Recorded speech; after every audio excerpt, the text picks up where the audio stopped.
बढ़िया से इस कंपनी के लिए काम करूँगा। फर्स्ट डे वो अपनी जॉब पे जाता है, बड़ा खुश है। उसे आप लाखों रुपए मिलने वाले हैं। एक नया मैकबुक एयर मिल चुका है, अनटिल अनलेस आप माइक्रोसॉफ्ट में नहीं हो तो मैकबुक एयर मिलता है आपको। उधर आपको दूसरा मिल जाएगा, वो भी महँगे क लैपटॉप देते हैं आपको। फिर अरे! अनलिमिटेड चाय, कॉफ़ी, लंच, डिनर, शाम को जब ऑफ़िस खत्म हो जाता है, तब आप ए पॉइंट से बी पॉइंट तक जाने के लिए आपको कैब मिलेंगे, फूड कूपन्स मिलेंगे घर पे ऑर्डर करने के लिए, बच्चा खुश। बस लाइफ़ सेट, ज़िंदगी सेट हो गई है मेरी। तो ऐसा क्या होता है कि 1.5 साल बाद, 2 साल बाद वही बच्चा अपनी ही ऑर्गनाइज़ेशन के बारे में बुरा बोल रहा होता है या अपने जो टीम लीड मैनेजर है, उनके बारे में घृणा रख रहा होता है, खराब चीज़ें बोलता है। हुआ ये यार कि 1.5 से 2 साल में उसे थोड़ी-सी दुनिया दिखनी स्टार्ट होती है, वो घर के थोड़ा और बाहर निकलता है। उसे दिखता है कि यार मैं लाख रुपए कमाता हूँ, पर मेरा एक और दोस्त है, वो कुछ और काम करता है, वो 60,000 रुपए कमा रहा है। एक और दोस्त है, वो 1.5 लाख रुपए कमा रहा है, कुछ और काम करके।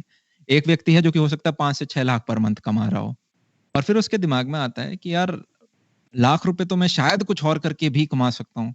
शायद मैं अपना स्मॉल बिज़नेस कर लूँ या शायद मुझे सरकारी के लिए अप्लाई कर देना चाहिए था या शायद मुझे कुछ और प्रोफ़ेशन करना चाहिए था। मैं बचपन से इस चीज़ में बहुत ज़्यादा इंटरेस्टेड था।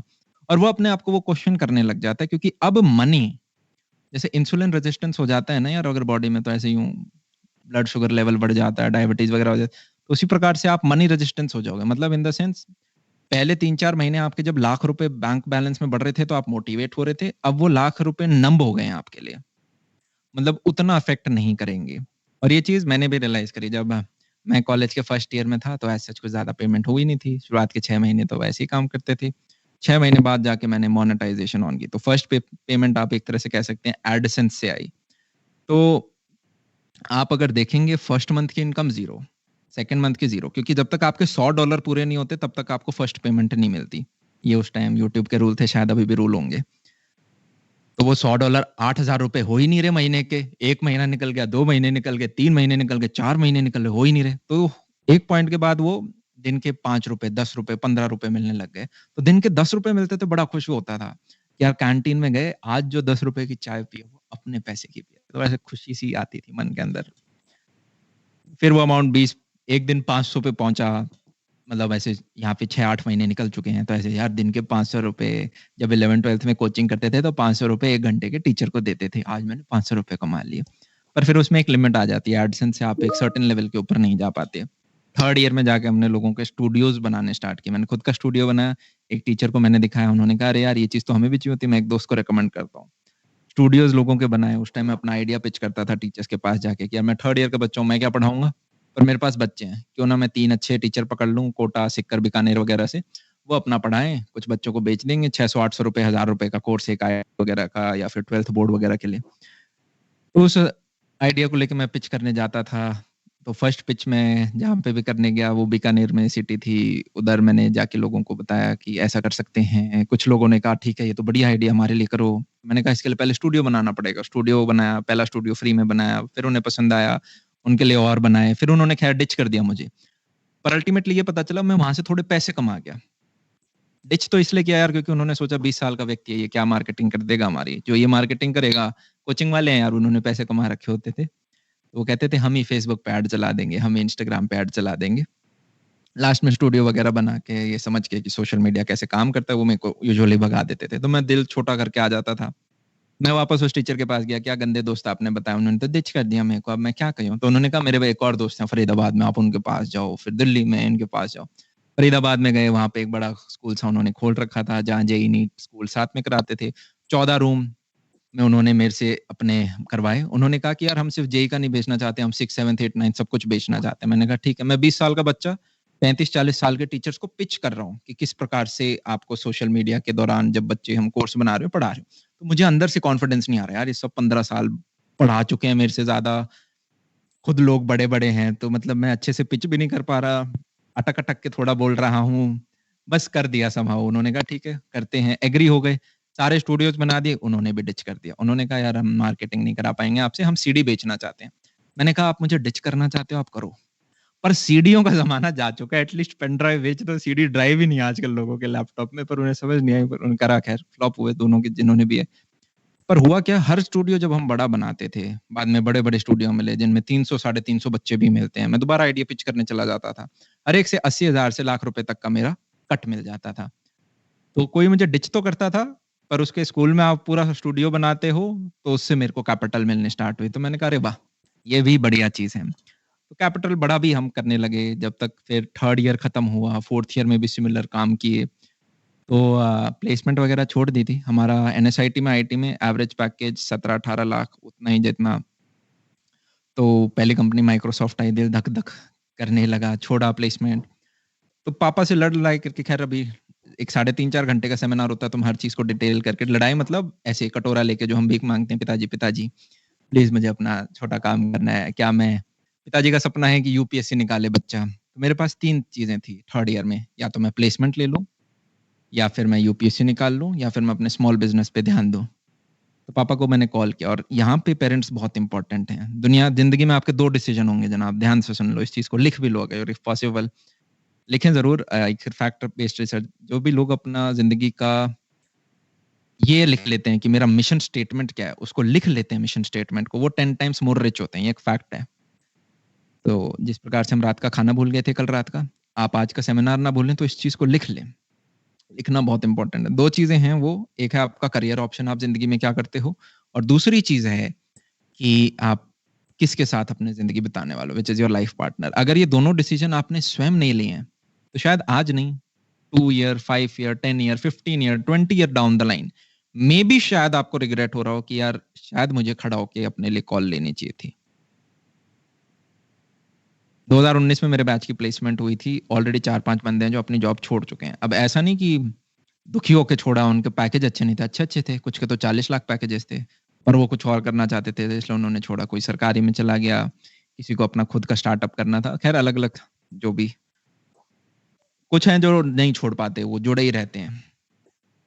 तो ये 2 डिसीज़न आपको लेने हैं, और बहुत प्रैक्टिकल होके सोचना, क्योंकि जितने भी हाइली सक्सेसफुल लोग हैं, वो हाइली प्रैक्टिकल हैं। 24 घंटे आपके पास, 8 घंटे आप सो जाते हो, 4 घंटे आपको खाना-पीना, नहाने-धोने के लिए चाहिए। बचा हुआ सारा समय एक इंडियन आदमी, औरत 10 से 12 घंटे ऑफ़िस में या फिर खुद के धंधे में काम करता है। तो जो आप काम करने वाले हो 10 से 12 घंटे अगले 40-50 साल, वो बहुत सोचा-समझा होना चाहिए। वो सिर्फ़ मॉनेटरी के लिए ना हो। क्योंकि यार रेवोल्यूशन भी है ना, बहुत सारे हुए हैं। अब खैर मेरे को सारा याद नहीं, किसी पुराने टाइम में पढ़ा था हमने। जैसे जॉब सेक्टर में भी बहुत सारे रेवोल्यूशन, पहले हुआ था इंडस्ट्रियल रेवोल्यूशन, हमारे अगर ग्रैंडफ़ादर्स टाइम की हम बात करें।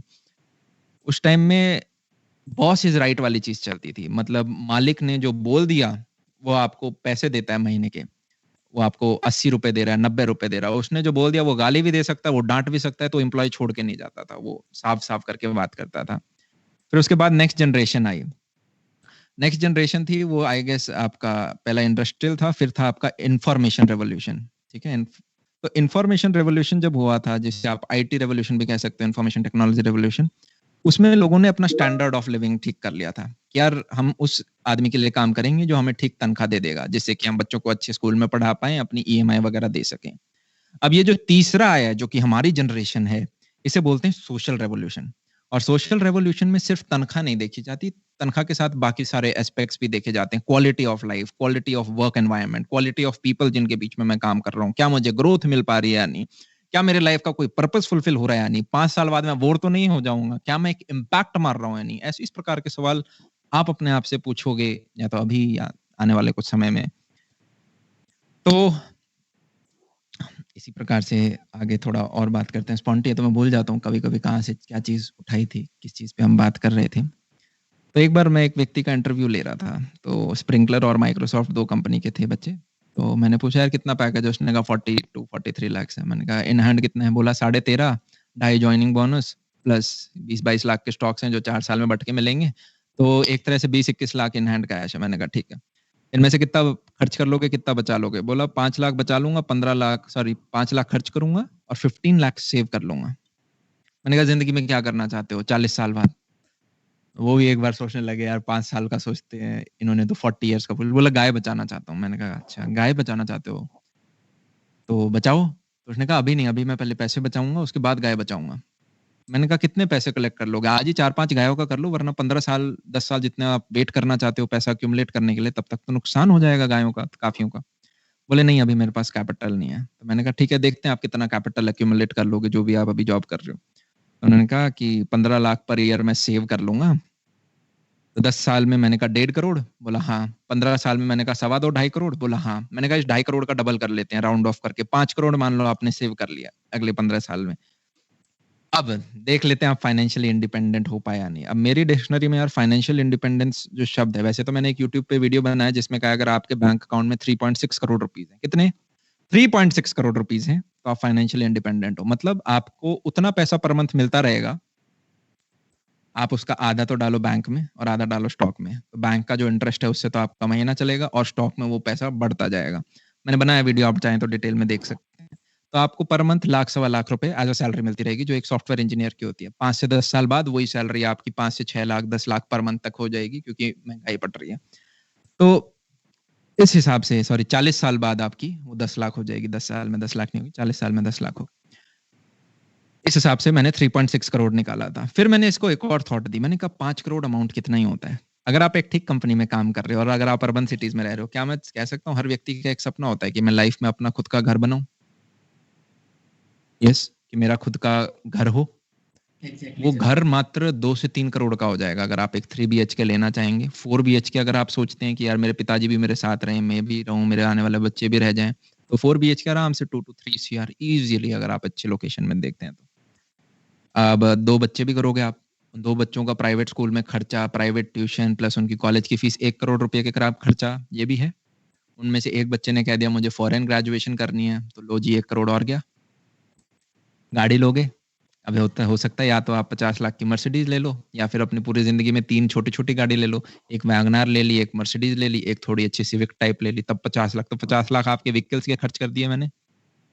इसमें खाना-पानी तो मैं इंक्लूड कर ही नहीं रहा हूँ अभी।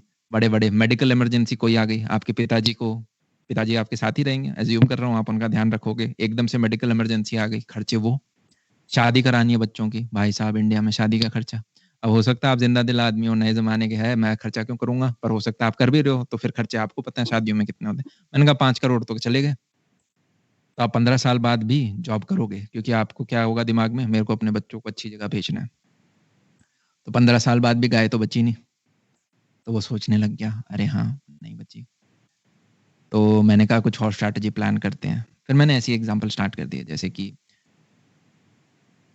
एक शब्द है यार पैशन, ठीक है, और पैशन का मतलब होता है टू, मतलब हमने तो अलग ही मतलब निकाल रखे हैं कि कुछ ऐसी जॉब होगी जिसे करने में बड़ा मजा आ रहा होगा, पर पैशन का असली मतलब होता है to suffer for a worthwhile cause, to suffer. अब जैसे हमारे जितने भी फ्रीडम फाइटर्स थे यार, उन्हें ना पैसे मिलते थे, उनके घर में से दूर रखा जाता था, पिटाई होती थी, जेल में रखते थे, बेइज्जत किया जाता था, पर उसके बाद भी वो लड़ते थे। क्यों? क्योंकि उन्हें लगता था कि यार मैं लड़ूंगा, इससे शायद पूरा देश आजाद हो रहा होगा। तो वो एक वर्थवाइल कॉज लगता है। सिमिलरली आपको मार्केट में देखने कौन से ऐसे डोमेन है जिनके मैं पेन दूर कर सकता हूँ। जैसे मान लो मेरे को रात को 2 बजे भूख लगती है, तो वो पेन दूर किया जोमेटो और स्विगी ने। मान लो मुझे ए पॉइंट से बी पॉइंट तक जाना है और मेरे पास व्हीकल नहीं है, तो वो पेन दूर किया किसने? ओला उबर ने। मान लो मेरे को होटल लेना है एक नई सिटी के अंदर, मैं नहीं जानता होटल, तो वो मेरा पेन दूर किया किसने? आपके ओयो ने कर दिया। मेरे को एक ट्रिप पे जाना है, मुझे नहीं पता कहाँ से फ्लाइट लूँ, कहाँ पे होटल लूँ, तो मेक माई ट्रिप आ गया। मुझे अपने एसी की सर्विस करानी है, अर्बन क्लब आ गया। अब इन सभी के अंदर आपको एक चीज मैं कॉमन दिखाता हूँ, ये सारे के सारे हैं बिचौले। बिचौले मतलब मिडलमैन। क्या मैं बोल सकता हूँ कि रेस्टोरेंट पहले से थे, खाने वाले लोग पहले से थे, जोमेटो स्विगी आ गया बीच में एज अ प्लेटफॉर्म बन के। एसी ठीक करने वाले पहले से थे, एसी जो गंदे थे वो पहले से थे, बीच में आ गया आपका अर्बन क्लैप, जो कि अब अर्बन कंपनी के नाम से जाना जाता है।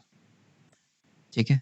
सिमिलरली आपके होटल्स पहले से थे, होटल लेने वाले लोग पहले से थे, आ गया ओयो। आपके टीचर्स पहले से थे, पढ़ने वाले बच्चे पहले से थे, ऑनलाइन एजुकेशनल ऐप्स आ गए। तो ये सारे के सारे बिचौले हैं। और इन सब में एक चीज और कॉमन देखना, इन्वेस्टर इनमें पैसा क्यों लगाता है? इसलिए लगाता है क्योंकि आप एक बार प्रोडक्ट बनाने के लिए आपने कुछ पैसे डाले, आप 1000 डाउनलोड्स पे ले गए, 1000 डाउनलोड्स के बाद 10 लाख लोगों तक पहुंचाने के लिए आपको एकमात्र चीज चाहिए, मार्केटिंग, राइट? वहीं पे मान लो अगर कोई दूसरा बिजनेस है, जैसे कि मान लो आपको रेस्टोरेंट की फ्रेंचाइजी खोलनी है, तो हर रेस्टोरेंट को बनाने में आपका यूनिट बाय यूनिट पैसा बढ़ रहा होगा, वो स्केलेबल नहीं है। मतलब एक को बनाने में 10 रुपए लग रहे हैं, तो दूसरे को भी 20 रुपए 10 रुपए और लग रहे होंगे। 5000 खोलने हैं तो मेरे को इंटू 10 उतने रुपए लग रहे होंगे। चीज समझ में आ रही है हमें? तो मैंने उस व्यक्ति को कहा यार कुछ ऐसा सोचते हैं। यूएसए में एक रिसर्च हुई कि अगर आपको फाइनेंशियल असली इंडिपेंडेंस होना है, वो इंडिपेंडेंस की उतना पैसा आपने कमा लिया तो अब आप जब घर से बाहर निकल रहे हो, देखो यार फाइनेंशियल इंडिपेंडेंस का मतलब ये नहीं कि आप घर में बैठ के नेटफ्लिक्स देखोगे और टाइम पास करेंगे और बोर हो जाएँगे हम अपनी ज़िंदगी में, नहीं, आप काम करोगे। पर अब जब घर से निकलेंगे, तो शाम को आते वक़्त आप इस थॉट से नहीं आ रहे होगे कि यार मैंने पैसा नहीं कमाया, अब मेरे घर वाले ज़िंदा कैसे रहेंगे, मैं उनके खर्चे कैसे निभाऊँगा। वो अमाउंट आया था $10 मिलियन जो कि 70 करोड़ रुपया होता है। अब थोड़ा पैसा रुपया है वो ऊपर-नीचे जा रहा है, तो अब 85 करोड़ हो जाएगा, ठीक है? तो अब इंडिया में थोड़े खर्चे कम हैं, तो हम बोल सकते हैं $5 मिलियन व्हिच इज़ 35 करोड़ रुपए अगर आपके बैंक अकाउंट में है, तो आप फाइनेंशियली इंडिपेंडेंट हो। वैसे अगर नॉर्मल बात करें तो 10-15 करोड़ भी काफ़ी होते हैं, पर 35 करोड़। अब 35 करोड़ में यार अगर हम बात करें, भैया 35 करोड़ 35 साल की उम्र तक दिमाग ठीक है आपका, कहाँ हवा में बातें हो रही हैं कि जाऊँ क्या मैं? कोडिंग करनी थी, पढ़ लूँ अपना जाके। देखो यार मैं आपको हमेशा वो नंबर बोलूँगा जो मैं खुद अचीव कर चुका हूँ या फिर जिनसे बड़े नंबर मैंने लोगों को अचीव करते हुए देखे हैं। तो अब आपको किस प्रकार कर सकते हो वो मैं आपको एक आइडिया थोड़ा-सा ब्रीफ देने का प्रयत्न करूँगा। मैंने कहा यार ऐसे-ऐसे इंडिविजुअल्स हैं जिन्होंने 30 साल की उम्र तक 100 करोड़ से ऊपर कमा चुके हैं।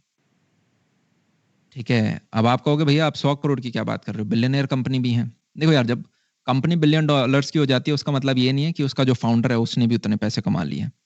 उसका फाउंडर कम कमा रहा होता है, मैं बताता हूँ कैसे। आप जैसे एक इन्वेस्टर के पास जाते हो, आप कहते हो भई मुझे फंड कर दो। वो आप में पैसे डालेगा, वो आपकी कंपनी में पैसे डालता है, वो आपके ऊपर पैसे नहीं लगाता। तो आपकी कंपनी अपने आप में एक लिविंग एंटिटी है। जो पैसा आता है, आपको एज़ अ फाउंडर सैलरी मिलती है।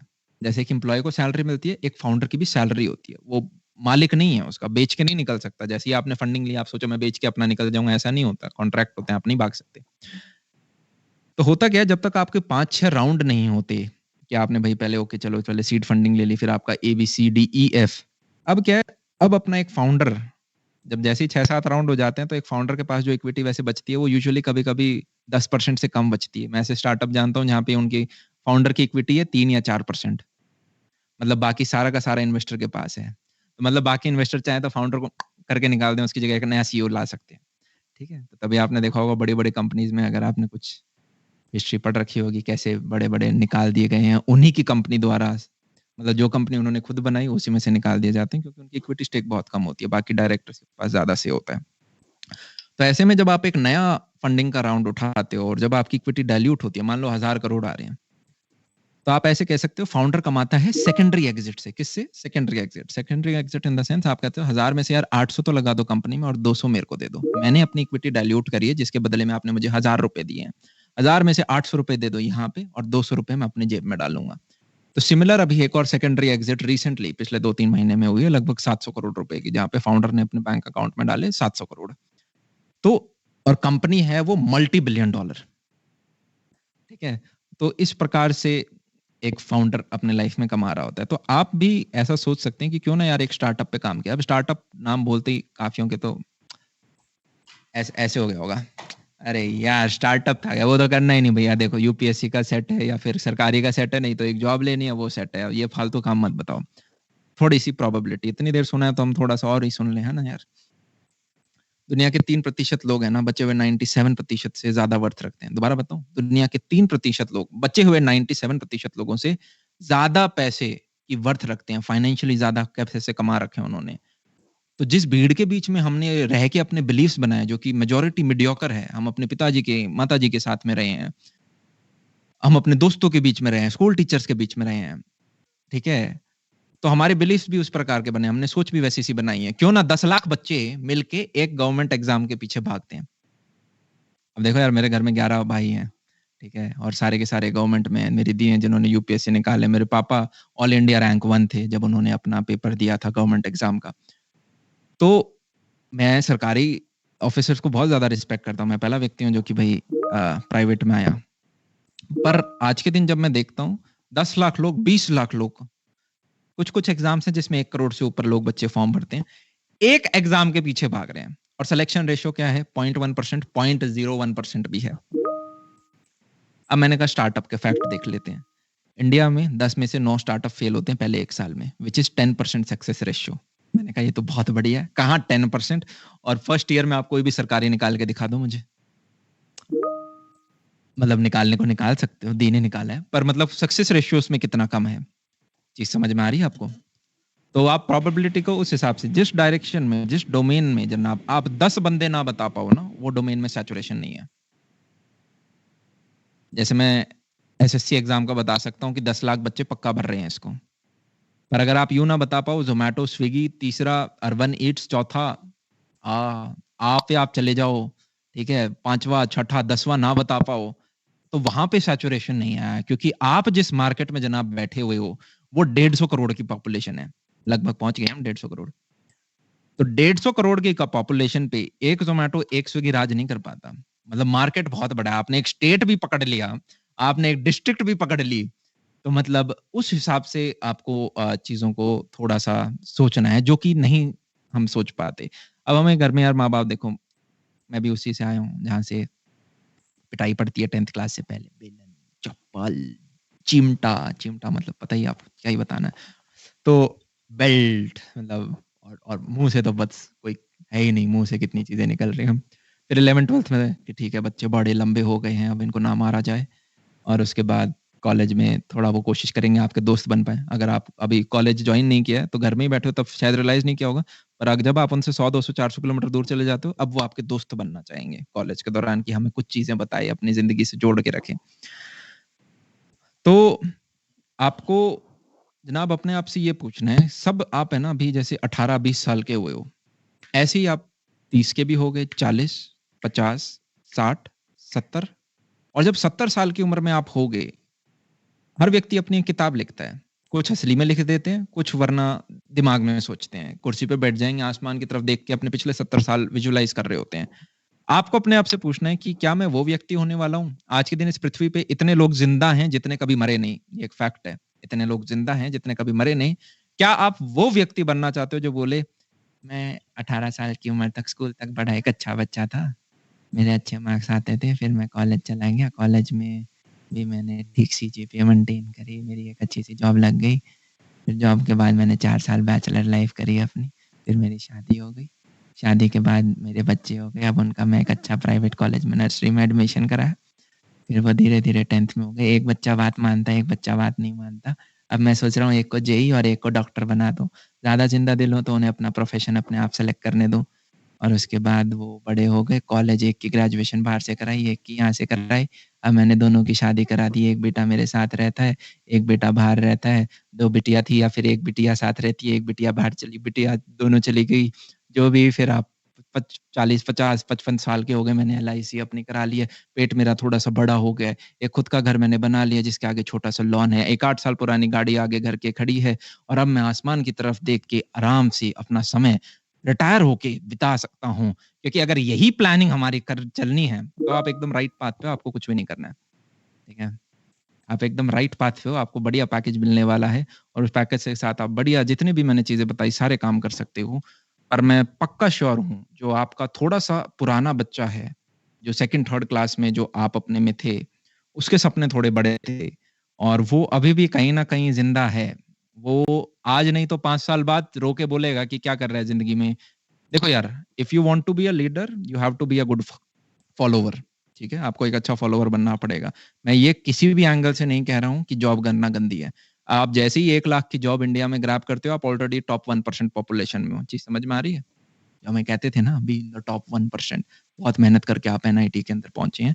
आप जैसे ही लाख रुपए की जॉब लगोगे, आप इंडिया में अपने ऐज के हिसाब से ऑलरेडी टॉप 1% में हो। क्या चीज़ समझ में आ रही है? मैं बात कर रहा हूँ ऊपर की 0.1% की। और 0.1% फाइनेंशियली तो आप पहुँच रहे होगे, आप साथ में हैप्पीनेस फैक्टर में भी पहुँचने का एक अलग चीज़ होती है यार। मतलब आपको है ना जितने आप मतलब जितनी मैंने पिछले 10-15 सालों में चीज़ें सीखी हैं, उन सबको ऑल्ट कंट्रोल डिलीट करो। आपने जो सीखे उन्हें ऑल्ट कंट्रोल डिलीट करो और आपको अपने बिलीफ खुद बनाने पड़ेंगे।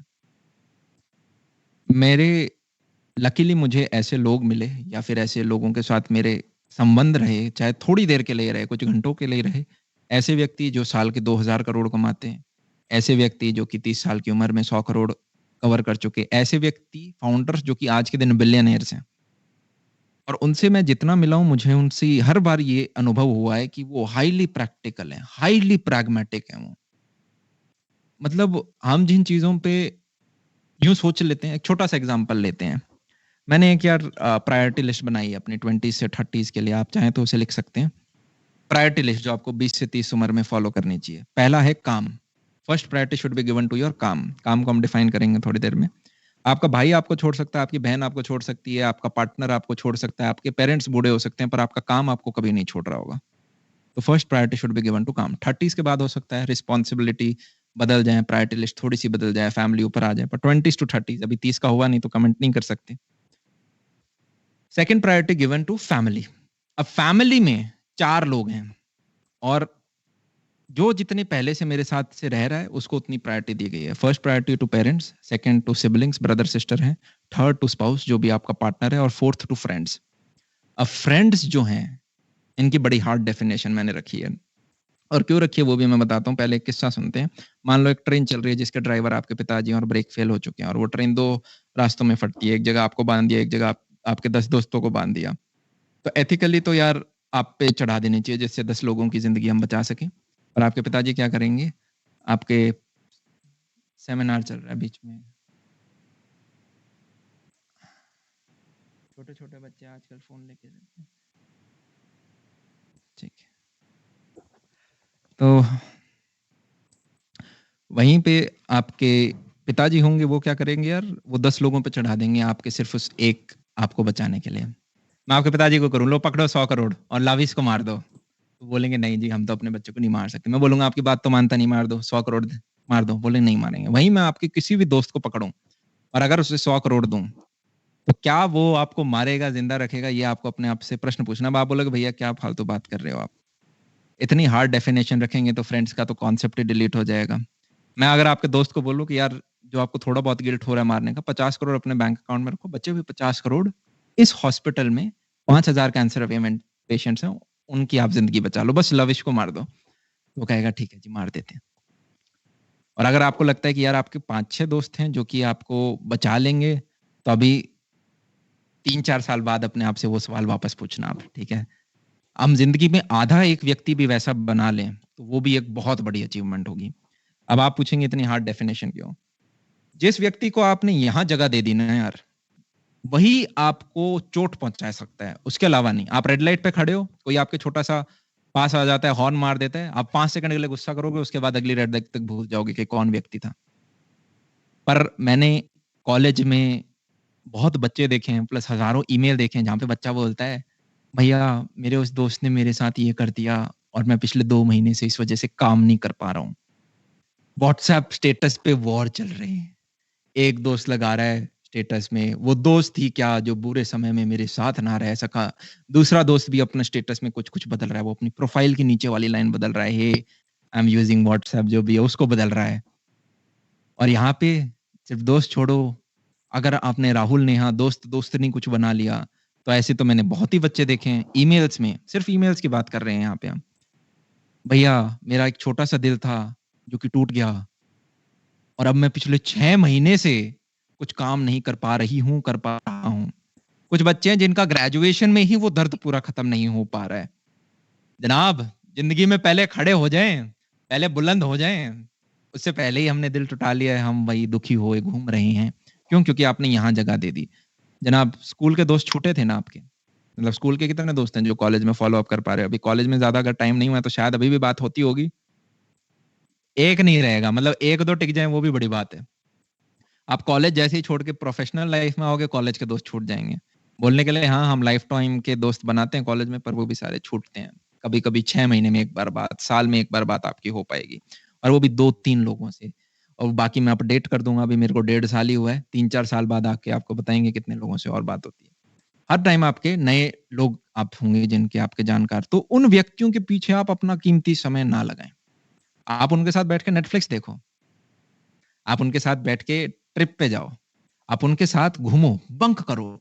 आप उनके साथ बैठ के कैंटीन में खाना खाओ, पर उन पे समय बर्बाद मत करो। मतलब जब आप समय खा रहे हो, तब आप भी एन्जॉय कर रहे हो। आपका भी मस्ती, मेमोरी बना रहे हो, रिकॉर्ड कर रहे हो, पर फालतू चीज़ों में ना हो।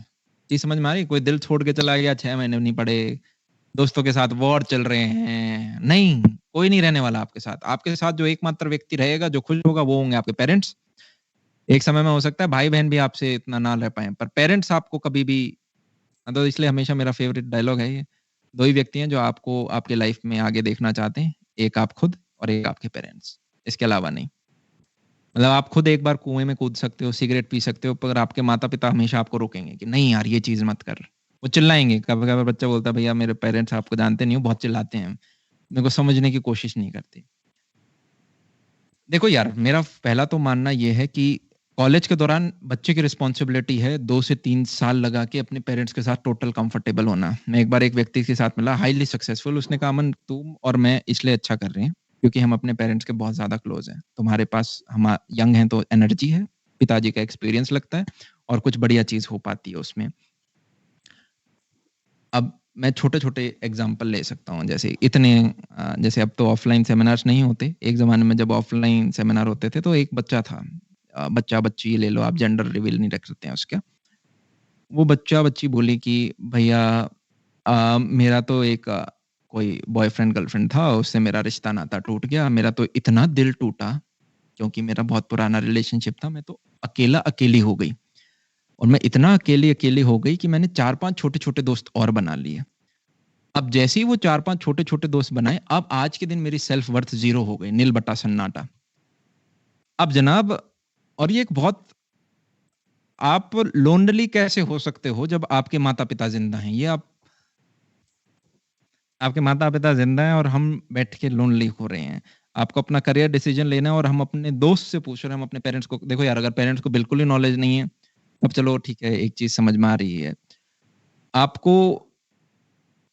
मैं कुछ लोगों के तो वर्ड्स भी नहीं शेयर करना चाहूँगा, क्योंकि और ये हाइली सक्सेसफुल लोग हैं, वो जो बिलियनियर्स वगैरह हैं, क्योंकि वहाँ पे क्या है कि पहला व्यक्ति मैं ही जज होऊँगा कि इसने ये चीज़ बोली।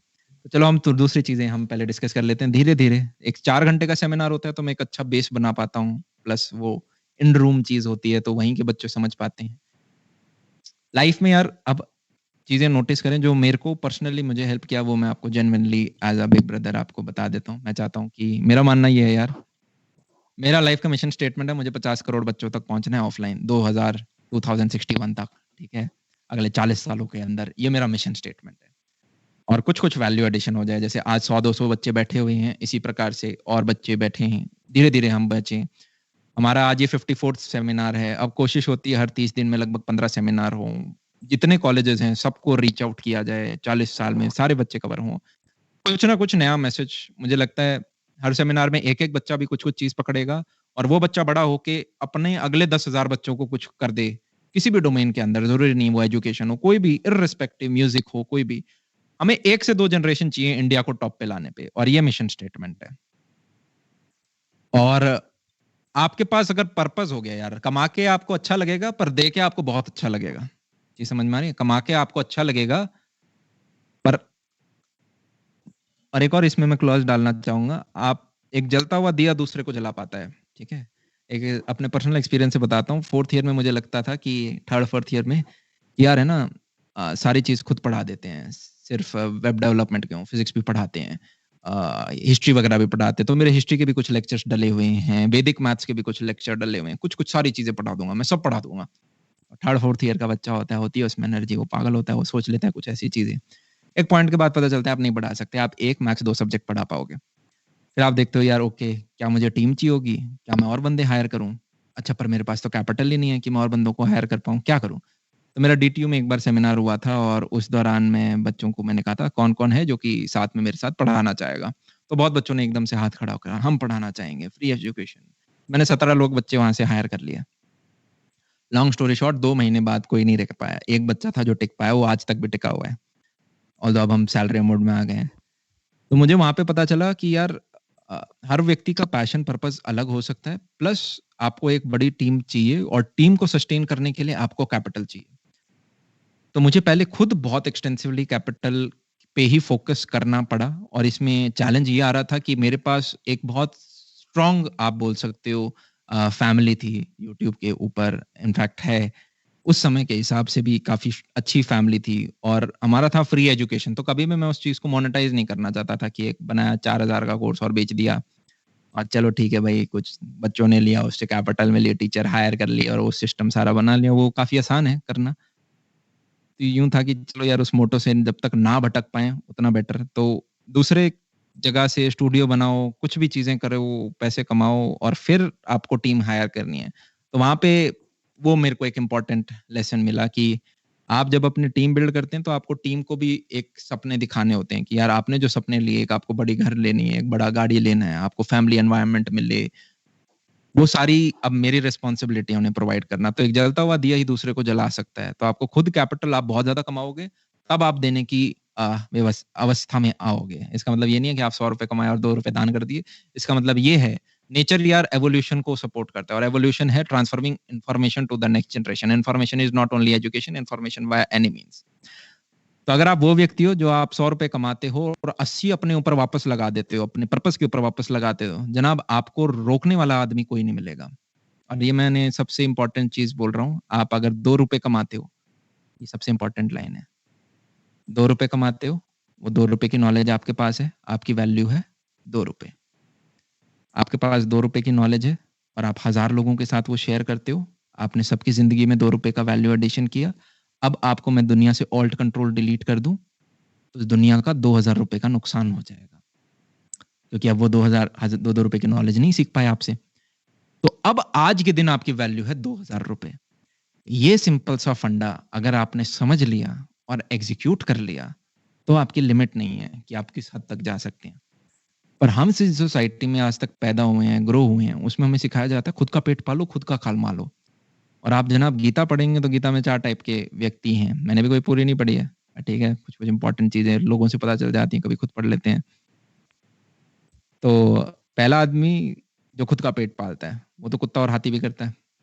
दूसरा व्यक्ति जो खुद का और फैमिली का पेट पाले, वो भी कुत्ता और हाथी करता है।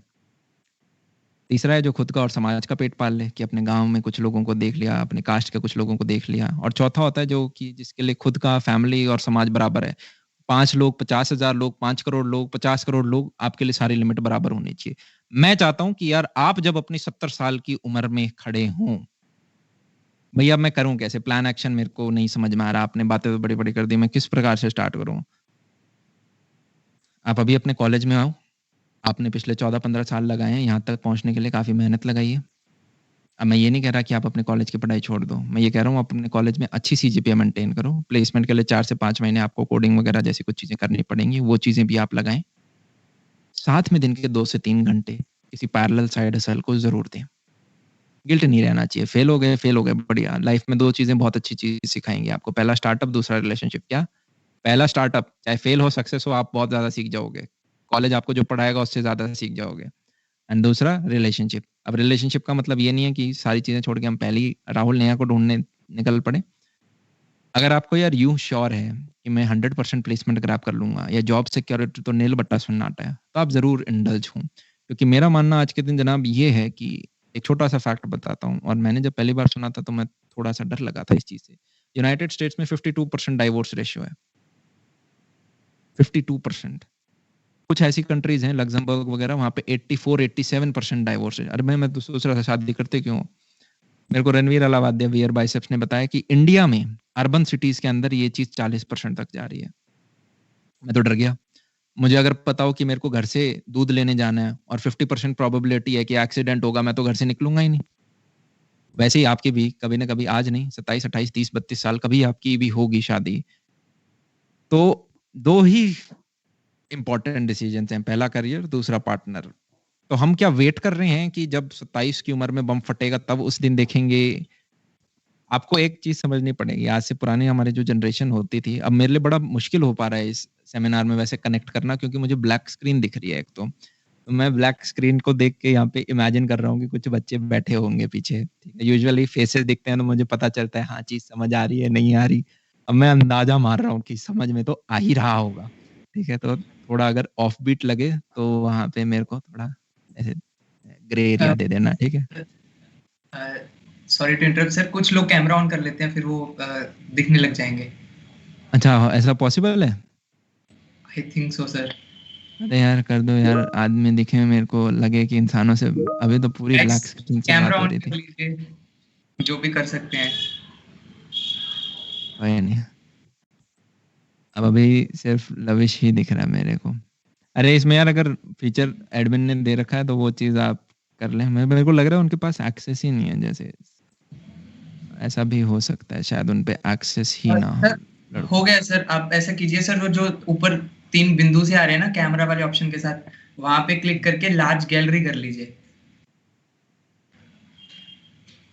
Show meeting detail, exit full screen, keypad. आज देखता हूँ मैं। या तो मेरे साइड का खराब है, या मेरे को ये टीम चलाना नहीं आता। रुको। एग्जिट फुल स्क्रीन करा है, इसमें भी कुछ नहीं हुआ। और लव इट गोयल, पता नहीं कुछ कुछ। तुम्हें देख रहे हैं? यस सर, अरे यस सर, काफी लोग कैमरा ऑन कर चुके हैं सर। हाँ, वही नहीं दिख रहा है। एक सेकंड, कहाँ क्लिक करूँ यार, मुझे तो समझ नहीं आ रहा। ऊपर शेयर सब इनवाइट है, पीपल है, पीपल के आगे 3 डॉट हैं, allow attendees to unmute cross है, फिर मेरा नाम है अदम्या मिश्रा, ये कुछ लवेश, ये कुछ बच्चे हैं, फिर नीचे अटेंडीज हैं। नहीं सर, जहाँ पे वो कैमरा का ऑप्शन है ना, वहां उसके साथ आता है एक कैमरा ऑप्शन, का कोई ऑप्शन ही नहीं है। वो वीडियो वाला साइन सा होगा ना। टर्न कैमरा ऑफ, ऑफ तो हो गया, टर्न कैमरा ऑन। अब बुद्धू बच्चा लग रहा हूँ मुझे, मैं कि सबको दिख रहा हो, मेरे को ही नहीं दिख रहा। हाँ, वेट एक मिनट सर, आई थिंक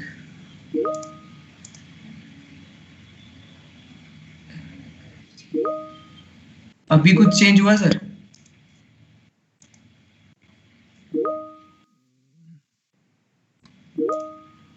हम्म, कछु नहीं दिख रहा है, बस बच्चे ऐसा ही दिख रहे हैं। पता नहीं यार, या तो मैं स्पीकर हूँ इसलिए नहीं दिख रहा, टेक्निकली तो मुझे ही नहीं दिखना चाहिए। यस सर, ये है सर MS टीम थोड़ा सा।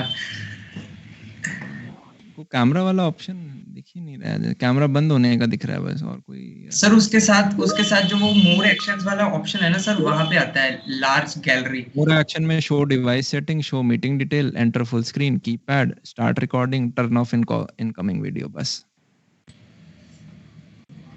पता नहीं हमारे वाले सर। में एक आध ऑप्शन और दिख रहा है क्या? यस सर, वहां पे गैलरी, लार्ज गैलरी ये ऑप्शन आते हैं, और नहीं, लार्ज ये गैलरी, लार्ज गैलरी, बटन जितने थे सारे दबा लिए मैंने इस पेज पे। फिर सर चलो कंटिन्यू। कोई नहीं, कोई नहीं, कोई ओके नहीं। तो कोई नहीं, मुझे ही पिन कर दो फिर तो। ओके सर, मैंने वो हाँ, कर स्पॉटलाइट। तो अब मुझे सिर्फ लविश दिख रहा है। ठीक है। तो कहाँ पे थे हम, क्या चीज डिस्कस कर रहे थे, मैं खुद ही भूल गया। आखिरी चीज क्या है डिस्कस कर रहे थे?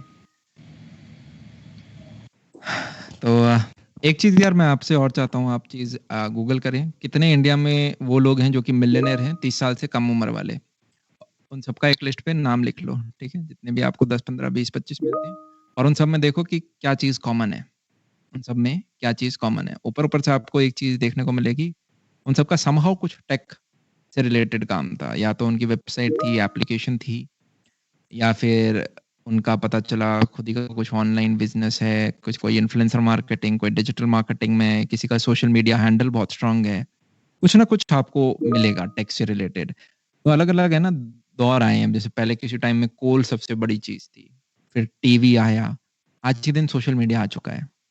तो आप कोई भी काम करें, ठीक है, जैसे हाईएस्ट पेड प्रोफेशन कौन होता है यार? हाईएस्ट पेड प्रोफेशन कौन सा होता है, आप बताएं? क्रिएटिव थिंकर है, क्रिएटिव थिंकर, जो कि किसी भी डोमेन में हो सकता है। जैकमा ने एक बार कहा था कि यार इधर you have to be the first और you have to be the best, इधर you have to be the first और you have to be the best. अब बेस्ट यार अगर हम स्पोर्ट्स कैटेगरी में भी देखेंगे तो आपका ओलंपिक गोल्ड मेडलिस्ट आप बोल सकते हो। इसी प्रकार से हर डोमेन में ओलंपिक गोल्ड मेडलिस्ट बनना मुश्किल है, पर आप फर्स्ट हो सकते हो। फर्स्ट कैसे हो सकते हो? मैं यूं बोल सकता हूँ कि रेस्टोरेंट पहले से थे, ढाबे पहले से थे सदियों से, जोमेटो स्विगी ऑनलाइन ले गए तो वो पहले बंदे हो गए, यस और नो? होटल्स पहले से थे, ओयो उसको ऑनलाइन ले गया तो वो पहले बंदे हो गए।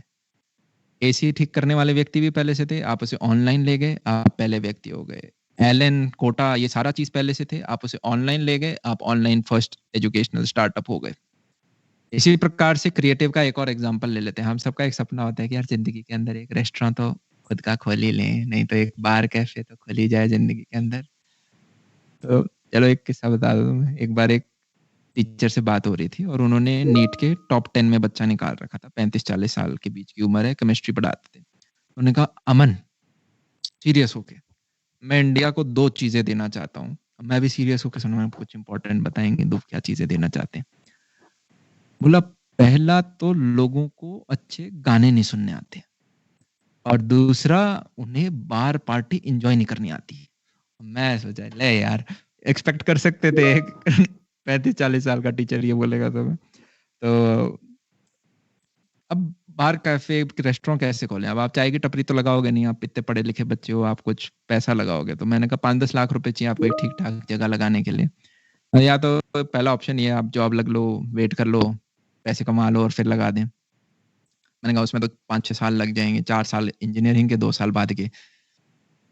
तो क्या करें? तो थोड़ा क्रिएटिव सोचते हैं। क्रिएटिव हम इस प्रकार से सोच सकते हैं कि मान लो आपके पास मोबाइल तो है ही, आप मुझे इसमें देख रहे हो। मोबाइल तो आज के दिन हर बच्चे के पास है। खाना भी सबको अच्छा लगता है, पसंद। तो मैंने कहा ऐसा करो, अगले 4 साल में एटलीस्ट 1000 वीडियो बना दो और आपको हर वीडियो में क्या करना है, आपका जो इस भी जो लोकेशन में आप रहते हो, कोई छोले-भटूरे बनाता होगा, कोई ऑमलेट बनाता होगा, कोई स्पेशल मैगी बनाता होगा, कोई अच्छी बिरयानी बनाता होगा, कोई कुछ करता होगा और हर एक कोने को जाके कवर करो। एक 5 से 10 मिनट का वीडियो जहाँ पे या तो आप शेफ़ के बारे में बहुत अच्छी चीज़ें बता रहे हैं, उसका बैकग्राउंड क्या है, या खाने को आप कवर कर रहे हो और ये वीडियो आपने ऑलरेडी यूट्यूब पे देखे होंगे बहुत सारे। बड़ा अच्छा लगता है ऐसे, आज शाही पनीर है, बढ़िया लग रही है, अब भूख सी लगनी स्टार्ट हो गई। तो मैं आपको रिटर्न गारंटी दे सकता हूँ। देखो शुरुआत में आपको हो सकता है भैया नहीं पता मुझे कैसे बनाएँ, क्या चले? पर आपने जैसे ही 8-10 वीडियो बना दिए, आपकी ऑडियंस आपको डायरेक्ट करने लग जाएगी कि यार वीडियो थोड़ा लंबा है, छोटा करो, ये नहीं ये चीज़ कवर करो। इनफैक्ट आपको कमेंट सेक्शन में वो बताएँगे कहाँ जाके देखना है। अरे भैया इस जगह पे जाइए ना, यहाँ का चाय बहुत अच्छा है, ये पी के देखिए ना, बनाइए, कवर कीजिए। तो आप वो कवर करोगे। मैं आपको रिटर्न गारंटी दे सकता हूँ कि मिनिमम अगर आपने 1000 वीडियो डाल दिए, 3 से 4 लाख फॉलोवर आपके होंगे और बाकी सोशल मीडिया 30-40 लाख भी हो सकते हैं। क्लिक करने वाली बात है, पर मिनिमम 3 से 4 लाख। अब एडसेंस से आप कुछ पैसा कमाओगे, कम कमाओगे शुरुआत में, पर एक पॉइंट के बाद जब आपके 3-4 लाख फॉलोवर होंगे, लाख, डेढ़ लाख भी हुए, आप 10,000, 15,000, 20,000, 25,000 कुछ पैसा कमाओगे। क्या मैं बोल सकता हूँ आपके बैचमेट जो ज़ीरो कमा रहे हैं उससे बेटर है वो? ठीक है। प्लस जैसे ही आपके 3-4 लाख हुए, लोगों ने देखा कि यार इसका तो लोग देखते हैं। आपको कोई बिरयानी वाला बुलाएगा अपने ढाबे, रेस्टोरेंट, होटल के अंदर। जी, आप आइए हमारे होटल में और हमारी बिरयानी फ्री में खाइए। कवर कीजिए इसको और जैसे ही आप कवर करेंगे, आपको लास्ट में 15-20 हज़ार रुपए और दे देगा वो कि यार बढ़िया लगा आपने हमारा लोगों तक पहुँचाया। इस प्रकार से आप अपना कुछ पैसा एक्युमुलेट कर सकते हैं खुद से जो आपने पिताजी से ना माँगा हो।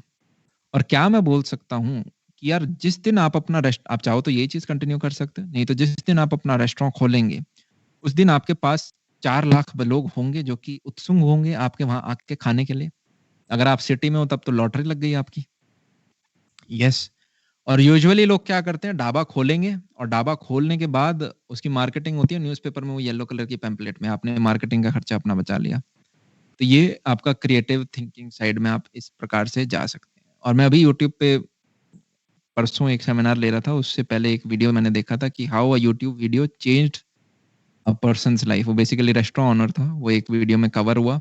अब उसकी दुकान पे लोग ही नहीं खत्म होते, इतना भरा पड़ा है।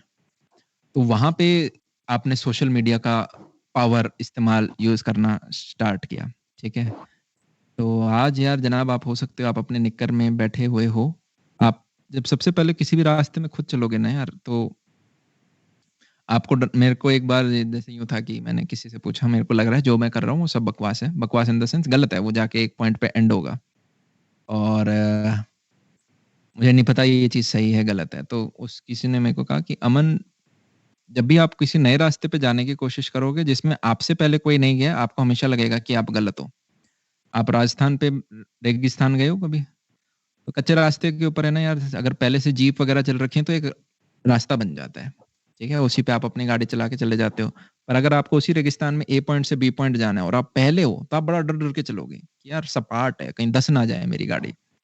पर हो सकता है आप एकदम सही रास्ते पे जा रहे हो, शॉर्ट रास्ते से जा रहे हो। तो वहाँ आपको अपने ऊपर वो थोड़ा-सा बिलीव अ, रखना होगा, ठीक है? और पेरेंट्स अगर आपको वो बच्चे मत बन जाना, जैसे कि एक अभी बच्चा आया था हमारे पास, तो उसके पिताजी बड़े नाराज़ थे कि उन्होंने कहा कि दुखी थे इनफैक्ट अपने बच्चे से कि यार हमने 50 लाख लगा दिए अपने बच्चे की इंजीनियरिंग पे। पहले तो मैंने पूछा 50 लाख कौन सी इंजीनियरिंग कॉलेज लेता है? मतलब ज़्यादा ही एग्ज़ैगरेट कर रहे हो आप तो यार। ठीक है। बोले हाँ लग गए जी, पहले उसका जेईई का कोचिंग कराओ, वो कराओ, हो गया 50। मैंने कहा ठीक है। बोले हमने 50 लाख उस पे खर्च कर दिया और 3rd ईयर में अब उसे फोटोग्राफर बनना है। तो वो अपनी इंजीनियरिंग छोड़ के निकल गया। अब मैंने कहा ये तो गलत बात है। बोले हाँ, है गलत बात। तो आपको वो व्यक्ति भी नहीं बनना। देखो यार जब मैंने अपनी प्लेसमेंट छोड़ी थी, हम ऑलरेडी पैसे कमा रहे थे। तो जब आपको अपनी प्लेसमेंट या जॉब छोड़नी है, अगर आपको छोड़नी है, तो आप इंश्योर करो आप अपनी साइड हसल पे ऑलरेडी 3-4 साल लगा चुके हो और उससे आप कुछ कैपिटल अर्न कर रहे हो। तो अगर आप ₹10 कमाते हो, तो जिस दिन आप 8, 9, ₹10 अपनी साइड हसल से कमाना स्टार्ट कर दिया, उस दिन आपको ये ड्रॉप करके फुल टाइम इस पे आओगे, तो ये ₹15, ₹20 ऐसे ऊपर जा रहा होगा। इस हिसाब से हमें छोड़ना होता है। सिमिलरली आप पेरेंट्स को भी जैसे अब इसमें यार ऐसे जैसे एक छोटा-सा मैं किस्सा बताऊँगा, आप बोल सकते हो कि भैया जॉब छोड़ना आसान नहीं है, फैमिली की बहुत परिस्थितियाँ खराब हैं। मैंने एक बार आईएएस वरुण बरनवाल का इंटरव्यू लिया था और 2014 बैच में आईएएस बने थे वो और बड़ी खराब परिस्थिति, साइकिल रिपेयरिस्ट की उनकी दुकान थी, 10वीं के बाद स्कूल जाने के पैसे नहीं थे उनके पास, तो टीचरों ने पैसे दिए, कॉलेज के पैसे नहीं थे, तो वो भी प्रोफ़ेसर्स ने पैसे दे-दे के उन्हें समहाउ पढ़ाया। उस व्यक्ति की प्लेसमेंट लगी। क्या मैं बोल सकता हूँ उस बच्चे को पैसे की बहुत ज़्यादा ज़रूरत थी प्लेसमेंट की? और उसके बावजूद वो अपनी मम्मी को जाके बोलता है कि भई मेरे को तो यूपीएससी निकालना है तो मैं प्लेसमेंट नहीं ले सकता। तो उसकी मम्मी बड़ी नाराज़ होती है कि यार तू तो फालतू बकवास कर रहा है। अब जाके पैसे हैं, खाने के लाले हो रखे हैं और तुम कैसी बात कर रहे हो? और कैसे करोगे? कोचिंग देने में पैसे नहीं है यूपीएससी की कोचिंग। तो वो यूपीएससी की कोचिंग में जाता है, कहता है मुझे फ्री में पढ़ा दो, मैं आपको रिज़ल्ट लाके दूँगा। टीचर को कुछ दिखता है उनमें, वो उन्हें फ्री देते हैं और वो व्यक्ति फर्स्ट अटेम्प्ट में यूपीएससी निकालता है। तो हमने जितनी भी चीज़ें पढ़ी वो व्यक्ति उसके ऑल्टर गया। मैंने कहा 10 लाख की डायरेक्शन में मत भागना, वो 10 लाख की डायरेक्शन में ही भागे।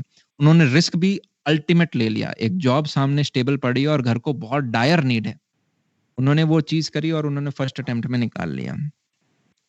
अब इस एग्ज़ाम्पल से ये सीखने को मिलता है कि यार आप जिस भी मंज़िल पे जाना चाह रहे हो, आप वाला रास्ता कठिन है, आप वाले से आसान रास्ते से भी लोग गए हैं और आपके मुश्किल रास्ते से भी लोग उस डेस्टिनेशन पे पहुँचे हैं। ज़िंदगी में कभी एक्सक्यूज़ेज़ मत बनाना यार। अगर तुम अपनी इस ज़िंदगी के अंदर 100 करोड़ कमा के नहीं मर रहे हो, ठीक है? तो वो सारी तुम्हारी गलती है। मतलब ये लिख लो अब कहीं पे। अब ये चीज़ चुभ रही है तो बहुत बढ़िया, वरना काम करेंगे हम।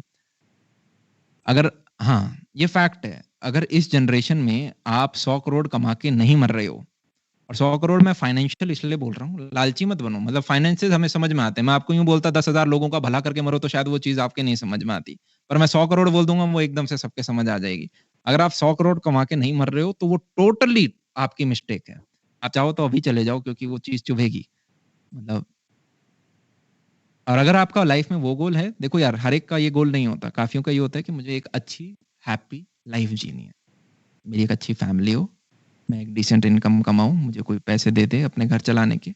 मैं एक अच्छी फैमिली अपनी बनाऊँ और मैं अ, अच्छी फैमिली लाइफ जीऊँ। अगर आप वो व्यक्ति हो, ग्रेट। मतलब वो आपने अपने गोल्स डिसाइड कर रखे हैं, वेरी गुड। एट लीस्ट आपने गोल डिसाइड कर रखे हैं। पर अगर आप में 1% भी वो है, नहीं यार, मैं तो 3rd ईयर में जो सपने लिए थे मेरे को तो करने हैं। सॉरी 3rd क्लास में जो सपने लिए थे वो तो करने हैं मुझे। मेरे को तो करना है कुछ अपना बड़ा, तो वहाँ आपको रेस्टलेस होना पड़ेगा। हंग्री 3 टाइप के व्यक्ति होते हैं यार, किताबें बहुत पढ़ा करो, प्लस किताबों की समरी बनाया करो। जैसे कि अगर यहाँ पे पढ़े होंगे तो मैं आपको एक छोटा एग्ज़ाम्पल दिखा दूँगा। आप जो भी कुछ पढ़ते हो उसका 10% ही रिटेन कर पाते हो, ये एक फैक्ट है, ठीक है? तो हम जितनी भी किताबें पढ़ते हैं उनके अब नोट्स बना लेते हैं। मैंने एक व्यक्ति हायर कर रखा है इस काम के लिए और काफ़ी अच्छा लगा, मेरे को बड़ा पहले स्टूपिड लग रहा था। तो जो भी किताब है उसके अब आपको रिटन नोट्स हम बना लेते हैं साथ में। तो उस प्रकार से वो चीज़ अब 10 बार पढ़ी जा सकती है। तो 10% भी रिटेन करते हैं, तो अब 10 बार कर लो। प्लस मेरे केस में मुझे सेमिनार लेने होते हैं तो वो चीज़ें बार-बार, बार-बार, बार-बार रिपीट हो जाती हैं। तो आप ये जो किताब है मोटी, इसको मैं 10 बार नहीं पढ़ सकता, पर इसके नोट्स को जो मैंने 2 से 3 पन्नों में लिखा है, उसको मैं बार-बार कर सकता हूँ। तो एक ऐसी किताब है रिलेंटलेस, उसमें 3 टाइप के आदमी हैं, ठीक है? पहला व्यक्ति होता है, आप लिख लें इसको, नहीं भूल भी सकते हैं, अगर आपको ठीक लगे तो। पहला होता है कूलर, जो आपको नहीं बनना ज़िंदगी में। दूसरा होता है क्लोज़र, जो कि शायद आप हो, और तीसरा है क्लीनर, जो कि शायद आप बनना चाहोगे। कूलर वो व्यक्ति होता है जो सबको खुश रखता है, बड़ा हँस-कूद के बात करता है, पर जैसे ही कोई एक्शन लेने की बात होती है, वो बंदा पीछे हट जाता है। उसे आपको रिस्पॉन्सिबल वाला काम दोगे तो उससे द फाइनल एक्शन नहीं लिया जाएगा, उससे आखिरी बॉल पे छक्का नहीं मारा जाएगा, धोनी नहीं है वो, ठीक है? वो विकेट दे देगा अपनी। फिर दूसरा होता है क्लोजर व्यक्ति। क्लोजर व्यक्ति वो है जो कि बस आपका काम निकलवा देगा। अगर आप उस व्यक्ति के पास अपना कोई भी काम लेके जाओगे, वो जस्ट उतना एफर्ट डालेगा कि काम हो जाए आपका। तो लोग उससे रिस्पेक्ट करते हैं क्योंकि वो एंड मोमेंट में काम निकाल देता है। इसको आप उस प्रकार का व्यक्ति समझ सकते हैं जो अपने सेमेस्टर एग्जाम के लिए आखिरी के 3 दिन में पढ़ के सेमेस्टर क्लियर कर देता है एक 8 सीजीपीए के साथ, ठीक है? तीसरा व्यक्ति होता है क्लीनर। अगर आपको एक एंटरप्रेन्योर या खुद का कुछ करना है या कि चाहे एंटरप्रेन्योर ना भी बनो, अपने काम में भी आप परफेक्शन लाना चाहते हो, जिस भी कंपनी के लिए आप काम कर रहे हो, या तो आपके लाइफ में पर्पस हो या आप जिस कंपनी के लिए काम कर रहे हो उसका पर्पस आपको पसंद आता हो, दोनों में से एक चीज जरूर हो फिर भी। तो वो है क्लीनर। क्लीनर व्यक्ति वो है जो कि रिस्पेक्टेबल भी है एंड फियर्ड भी है।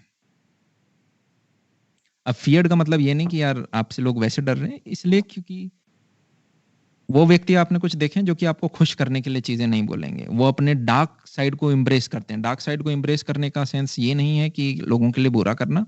कभी कभी आप लोगों से बात करोगे किसी व्यक्ति से, आपको यूं फील आ जाएगी कि यार ये व्यक्ति ठीक नहीं है, कुछ दाल में काला है, ये शायद ठीक आदमी नहीं है। वो आपके अंदर से जो सर्वाइवल इंस्टिंक्ट है उस पे आपको एम्ब्रेस करना है, उस पे आपको बिलीव करना है, उसको आपको स्ट्रेंथन करना है, उस पे आपको कॉल लेनी है, एक्शन लेनी है। आपके पास एक टास्क है, आप सिर्फ 4 किताबें नहीं पढ़ोगे, आप 5वीं और 6वीं भी पढ़ोगे कि शायद अब मैं बेटर इस चीज को कवर कर पा रहा हूँ। आप एक स्टार्टअप खोलना चाहते हो किसी भी एक पर्टिकुलर डोमेन में, आप सिर्फ 4 बंदों के साथ डिस्कस नहीं करोगे। पहला टास्क होता है सॉल्व पोटेंशियल कस्टमर जो हैं, उनसे जाके आप बात करोगे कि असली में आपको प्रोडक्ट चाहिए भी क्या।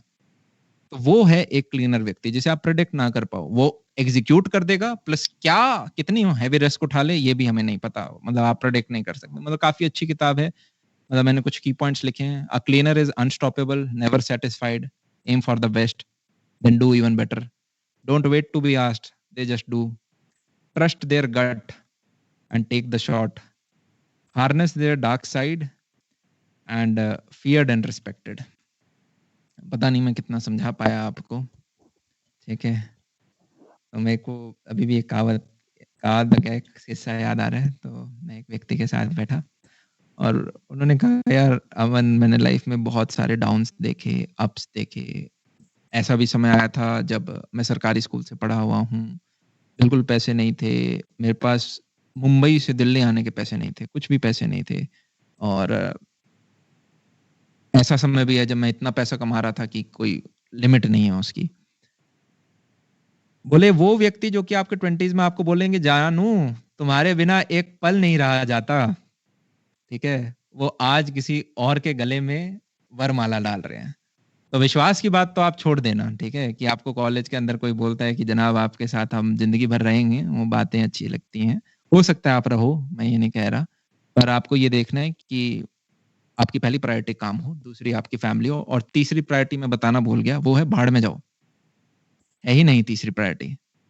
तो जो काम आपको हेल्प नहीं कर रहा आपके उसमें जाने में, काम में, उसको आपको टेकअप ही नहीं करना है। तो अब इस पृथ्वी पे ऐसा कोई दोस्त नहीं है जो कि आपको बुरा फील करा सकता है, जो आपको रोक सकता है। ऐसी पृथ्वी पे ऐसा कोई लड़का लड़की नहीं है जो कि आपको 1 महीने, 2 महीने, 4 महीने के लिए रोक सकता है। रुकोगे पर आप, ये तो मैं बोल रहा हूँ नहीं रोक सकता, पर आप क्या है, छोटे बच्चे को बोलते हैं ये गर्म दूध है, इसके हाथ मत लगाना। और वो छोटा बच्चा क्या करेगा, टुक टुक टुक टुक टुक टुक उसमें हाथ डाल के आएगा, फिर बोलेगा जल गया, फिर सबको बोलेगा ताता ताता, कोई हाथ मत लगाना इसके। मैं भी आपको बोल रहा हूँ कि ये चीजें मत करना, करो तो अपना प्लेसमेंट जरूर सिक्योर करना। आप भी जाओगे, हाथ लगाओगे, हाथ जलेगा, फिर सबको बोलोगे ताता ताता। तो ठीक है, वो चीज एक्सपीरियंस के अंदर हमारे आ रही है। मैं बस आपको अपडेट दे रहा हूँ कि जब आप उस चीज को पकड़ जाओ तो आपके दिमाग में रेड फ्लैग आ जाना चाहिए एकदम से। ये चीज तो यार सुनी हुई सी है। अब मेरे पास डिसीजन ही है यार। हर आदमी एक प्रैक्टिकल बात करते हैं, मेहनत नहीं डिसाइड करेगी। एक वर्कर होता है, लेबरर, 700 रुपए की दिहाड़ी पे काम करता है, वो भी 8 से 10 घंटे काम कर रहा है। एक छोटा इंजीनियर 1000 रुपए की दिहाड़ी पे काम करता है, एक अच्छा इंजीनियर 3 से 4000 रुपए पर डे की दिहाड़ी पे काम करता है, एक सीईओ वगैरह है वो थोड़ी और महंगी दिहाड़ी पे काम करता है, सब 8 से 10 घंटे। स्मार्ट वर्क भी आपके काम में आपको स्मार्ट बना सकता है। आप अच्छे स्मार्ट लेबरर हो तो उस काम को 8 की जगह 6 घंटे में कर दोगे। स्मार्ट इंजीनियर हो तो उस काम को 8 की जगह 6 घंटे में कर दोगे। तो क्या चीज डिफरेंस लाएगी? डिसीजन। आपने अपने लाइफ में डिसीजंस कैसे लिए हैं? रास्ते, टर्न, जैसे गाड़ी में बैठे होते हैं ना, इस रोड पे जाएं या इस रोड पे जाएं, तो आप स्टीयरिंग व्हील मोड़ते हैं। वो डिसाइड करती है कि आप मनाली पहुंचोगे या फिर जनाब आप नीचे कहीं गुजरात में पहुंच रहे होगे या नीचे कहीं तमिलनाडु पहुंचोगे, आपके गाड़ी का स्पीड कितना है, इंजन कितना है, गियर कैसे बदलते हो, वो सारी चीजें मैटर नहीं करेंगी। कितनी देर गाड़ी चलाई is equal to hard work, smart work is equal to कितना तेज आपका इंजन है। पर डेस्टिनेशन आपकी स्टीयरिंग व्हील पर डिसाइड होगी। तो आपको एट द एंड डेस्टिनेशन आपको सीईओ बनना है, आपको अच्छा इंजीनियर बनना है, आपको लेबर, और वो आपको ध्यान रखना है। और इसमें आप यूं मत समझ जाना कि लेबरर का काम छोटा है, डायरेक्शन गलत है। अब यहाँ पे एक और फैक्ट मैं आपको बता देता हूँ। मेरे पापा मेरे को कहते थे, अमन झाड़ू लगाना, पर सबसे अच्छी झाड़ू लगाना, ऐसी झाड़ू लगाना का पूरा दिल्ली का ठेका तुम्हें मिले। क्या मैं बोल सकता हूँ आज के दिन वो अर्बन क्लैप है, अर्बन कंपनी है। अरे नाई का बड़ा वर्जन हो गया अर्बन क्लैप, आपके घर जाके आपके बाल काटता है। एसी प्लम्बर का काम कराना है आपके घर आके। किसी भी डोमेन, कोई भी डोमेन छोटा नहीं है। अगर 10 लॉयर हैं, ये एक फैक्ट है, ऊपर के 20% लोग नीचे के 80% लोगों से ज्यादा पैसे कमाते हैं टोटल वर्थ। तो मान लो आपकी क्लास में 10 इंजीनियर बनने वाले हैं, तो ऊपर के जो 2 इंजीनियर हैं वो नीचे के 8 इंजीनियर की कंबाइंड सैलरी से ज्यादा कमा रहे होंगे। ये एक फैक्ट होने वाला है। ऊपर के 2 इंजीनियर नीचे के 8 इंजीनियर से ज्यादा कमा रहे होंगे।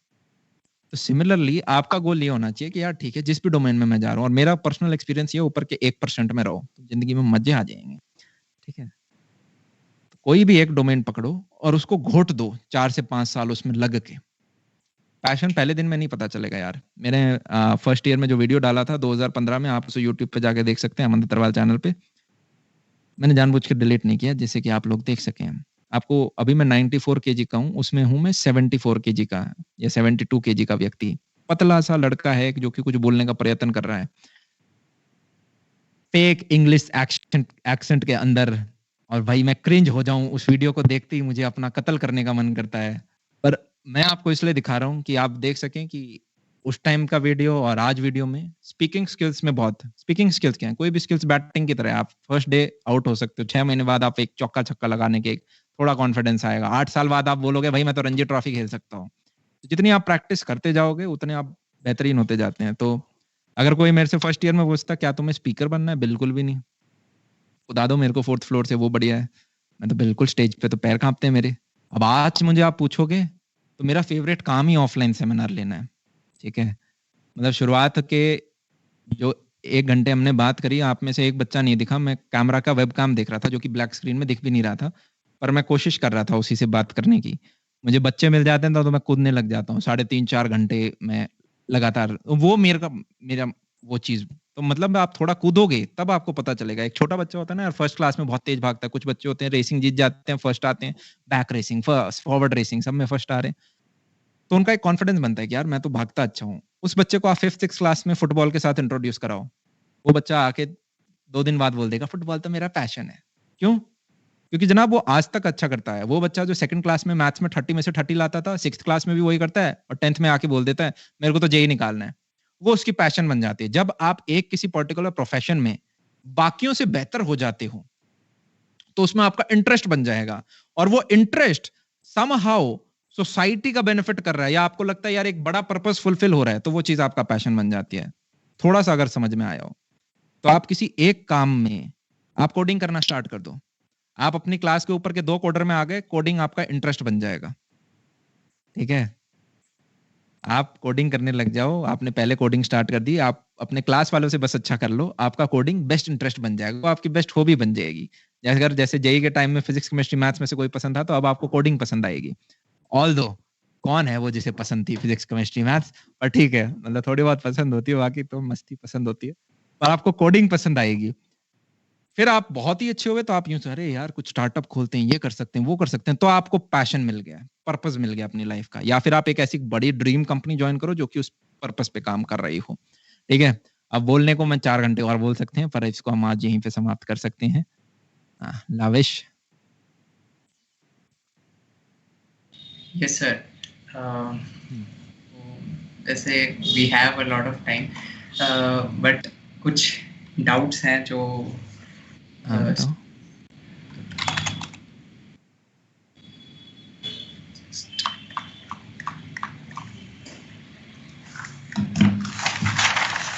एक स्टूडेंट ने क्वेश्चन पूछा है कि how can we do something कि हम रोज अपने अपने अपने अंदर वैल्यू एडिशन कर रहे हैं। हर दिन वैल्यू एडिशन करना है, आपको अच्छे लोगों के बीच में रहना है। अच्छे लोग मतलब किताब नंबर 1, किताब नंबर 2, किताब number 3, mentor number 1, mentor number 2, mentor number 3, social media पे अच्छा आदमी नंबर 1, अच्छा आदमी नंबर 2, अच्छा आदमी नंबर 3। आपको जहाँ से भी ठीक ज्ञान मिल रहा हो, आप वहाँ से ग्रैब करने की कोशिश करें। सोशल मीडिया में बस ये होता है कि कभी-कभी पता चला हमने कुछ और भी ग्रैब कर ली चीज़ें साथ में, ठीक है? लेने गए थे हम फ्रूट्स, लेके आ गए कोक की बोतल, ठीक है? तो वो आपको ध्यान रखना है, नहीं तो आप किताबें पढ़ें। ये बहुत किसी व्यक्ति ने पूरी ज़िंदगी लगा के ये चीज़ एक किताब लिखता है, उससे आप बहुत चीज़ें सीख रहे होंगे। अच्छे लोगों से मिलें। अगर आप जिस डो डायरेक्शन में जाना चाहते हो, उस डायरेक्शन में 5 साल आगे का व्यक्ति आपको मिल जाता है, तो उसका आधा घंटा 5 किताबों के बराबर है। क्योंकि हो सकता है वो पहला डायलॉग ये मारे कि यार, आप जब ये चीज़ें करो, खुद इमेजिन करो, आपके पास एक 10th क्लास का बच्चा आएगा, पूछेगा भैया मैं बोर्ड्स के लिए कैसे पढूँ? आप कूद के बताओगे ना, अरे यार इंग्लिश में ऐसे कर लियो, मैथ्स में ये कर लियो, साइंस में ये कर लियो, एसएसटी में ये कर लियो। उसी प्रकार से आप जब किसी व्यक्ति के पास जा रहे होगे, तो वो भी आप में देखता है कि अपना छोटा सेल्फ और आपको वो कूद-कूद के बताएगा। तो वो ऐसे लोग ढूँढने का प्रयत्न करें और काम करते रहो यार। सबके लाइफ में वो जो प्रोक्रास्टिनेशन वाली चीज़ है वो कॉमन है, वो आएगी, उसको आप फाइट करते हो, ठीक है? 4 से 6 महीने लगेंगे आपको अपने आप को थोड़ा बदलने में, 21 दिन नहीं लगते, 4 से 6 महीने लगते हैं क्योंकि 21 दिन के प्रोसीजर में तीसरे-चौथे दिन काफ़ी बच्चे गिव अप कर देते हैं। तो आप दोबारा अटेम्प्ट मारते हो, दोबारा अटेम्प्ट मारते हो, पर 4 से 6 महीने आप रोज़ एफर्ट मारोगे। जैसे ये एक सेमिनार एक बूँद है। हर दिन कुछ ही अलग-अलग टाइप की आप बूँद ले सकते हो। कभी आप खुद कुछ चीज़ पढ़ रहे हो, कभी आप खुद कोई चीज़ एग्ज़ीक्यूट एंड लास्ट में यार एक्शन मैटर करेगा। आप दुनिया भर की किताबें पढ़ लो और एक्शन नहीं करोगे तो कोई फ़ायदा नहीं है ना? आप दुनिया भर की किताबें पढ़ लें, दुनिया भर के मेंटरों से मिल लें, पर आप एग्ज़ीक्यूट ही नहीं कर रहे। हाथ तो आपको ही चलाने पड़ेंगे लास्ट में, तो कोई फ़ायदा नहीं है। That's it. Absolutely sir, absolutely. Sir, मेरा एक सवाल था कि जैसे अभी आपने बताया कि फर्स्ट इंडस्ट्रियल एज, फिर इंफॉर्मेशन एज, हुँ, अभी हम जो है वो सोशल मीडिया एक रेवोल्यूशन में है क्योंकि सब हुँ, सिस्टम ऑनलाइन हो रहे हैं। हुँ, So, how do you think जैसे अभी मैंने यही सीखा है कि कॉलेज में आके स्टूडेंट प्रोफेशनलिज्म समझता है। प्रोफेशनल 12वीं तक हम सब बच्चे से होते हैं, मस्ती खेल करते हैं। तो वो घर बैठकर हम कैसे वो कॉर्पोरेट वर्ल्ड, वो प्रोफेशनलिज्म ऑब्टेन कर सकते हैं? कॉलेज में प्रोफ़ेशनलिज़्म कौन समझता है? आप कॉलेज में नहीं, आप कॉलेज में आपने कोई इंटर्नशिप कर ली, हाँ, उन 2 महीनों में शायद हम समझ रहे होंगे। स्कूल का बच्चा हमसे ज़्यादा प्रोफ़ेशनल होता है कॉलेज वाले बच्चों से।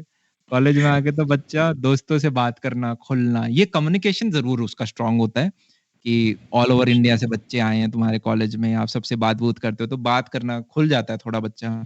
प्रोफ़ेशनलिज़्म आप इंटर्नशिप करोगे, थोड़े सीनियर्स के साथ रहोगे, अच्छी कंपनी में काम करोगे, मतलब वो 2 महीने में चीज़ आ जाती है। पर हाँ, जो एक चीज़ लैक कर रही है वो है कम्युनिकेशन क्योंकि कॉलेज में मात्र डिग्री के अलावा और कोई चीज़ तो सिखाई नहीं जाती। आप जो पढ़ोगे वो यूट्यूब से पढ़ोगे, देख लेना। जो सेमेस्टर का सब्जेक्ट आ रहा है, आप ढूँढोगे यूट्यूब पे किसी ने पढ़ा रखा हो, किसी अच्छे गुरुजी ने, आप उसी से पढ़ेंगे। हमने भी ऐसे ही पढ़ा था और दूसरी तो प्लेसमेंट होती हैं। प्लेसमेंट के बाद दूसरी चीज़ जो आप सीखते हो वो कि लोगों से आप कम्युनि पृथ्वी बनी किससे यार? लोगों से और सारे काम बातों से होते हैं। तो अगर आपको बातें नहीं करनी आती तो आप काफ़ी जगह मिस्टेक लैक रह जाओगे। अगर आपका हाथ नहीं खड़ा होता है जब आपसे लोग कोई पूछते हैं आपको कोई डाउट है क्या? या कोई अपॉर्च्युनिटी आती है तो आपका हाथ नहीं खड़ा होता तो आप बहुत पीछे रह जाओगे। तो हाथ खड़ा होके वो बोलने वाला जो जिगरा है वो लाना पड़ेगा। चाहे लोग हँसें, ना हँसें, 2 बार हँसेंगे, तीसरी बार आप कहोगे फ़र्क नहीं पड़ता। कॉन्फिडेंस आ जाएगा आपके अंदर। That's it. आई रिक्वेस्ट, अगर किसी को कुछ भी क्वेरी है तो वो पूछ सकता है। अगर कुछ पूछना चाहते हो कुछ अच्छा सा। मैं एक-एक करके अपॉर्च्युनिटी दे रहा हूँ तुम्हें। चांस है। एस कबीर सोनी, आपका हैंड रेस्ड है।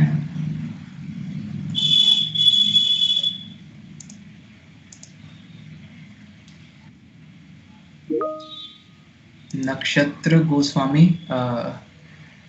You can. Hello sir. Hi Kabir. Sir मेरा क्वेश्चन था कि जैसे इंडिया में पार्ट टाइम का कल्चर नहीं है तो उसके बारे में आपका क्या कहना है? किसने कहा पार्ट टाइम का कल्चर नहीं है? मैंने तो आज जितने बंदे रिक्रूट करे ऑलरेडी कहीं-कहीं काम कर रहे हैं, कह रहे हैं पार्ट टाइम काम करना है। पार्ट नहीं, टाइम इंडिया बंदा में। हाँ, हाँ, इंडिया के ही बच्चे बता रहा हूँ।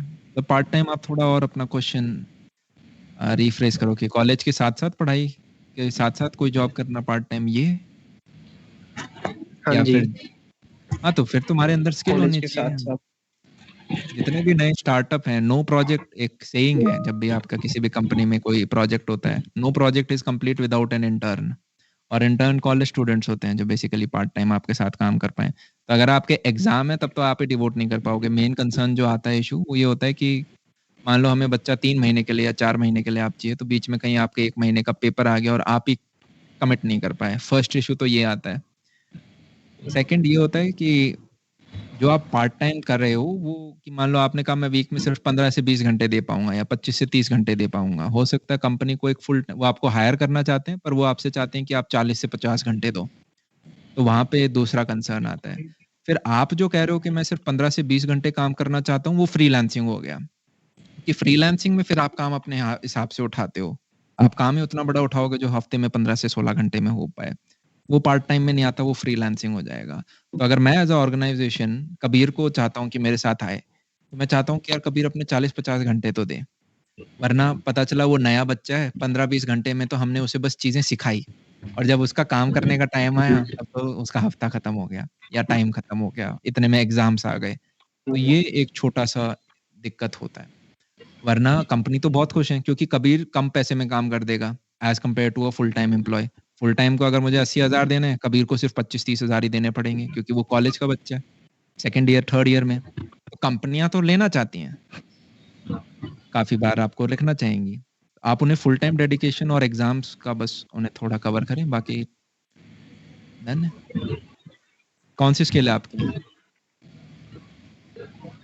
मैं प्रोग्रामिंग से ही कर लेता हूँ। प्रोग्रामिंग में क्या front end, back and, DSL को क्या सीख रहे हो?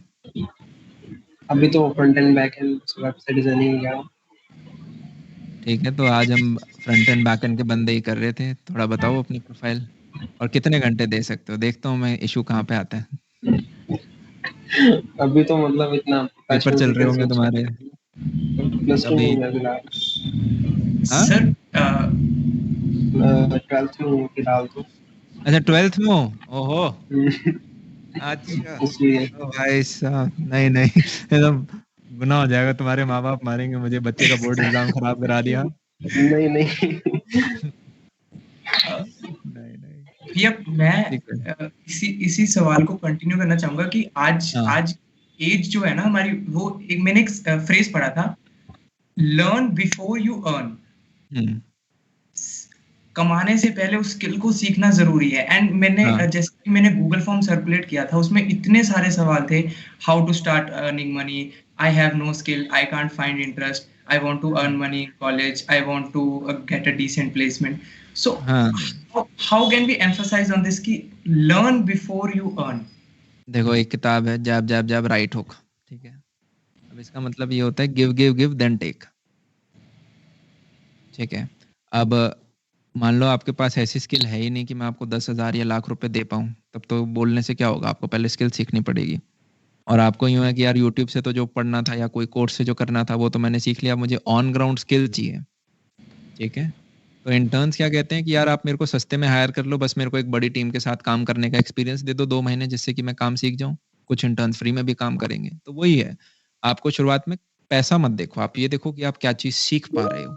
आपने एक बार वो स्किल एक्वायर करी, देखो यार जितना आप डेप्थ में जाते जाओगे, जितना आपके पास एक्सपीरियंस होगा, उतनी आपकी वैल्यू बढ़ जाएगी। कॉलेज में कोशिश करें कि यार अगर आपके पास समय है समर विंटर के दौरान, वैसे तो आपके कॉलेज में ऑलरेडी अच्छी प्लेसमेंट्स हैं, तो आपका पहला प्रायोरिटी होना चाहिए एक लैंग्वेज हम ठीक कर लें, फिर अपनी डीएसएल को अच्छी कर लें।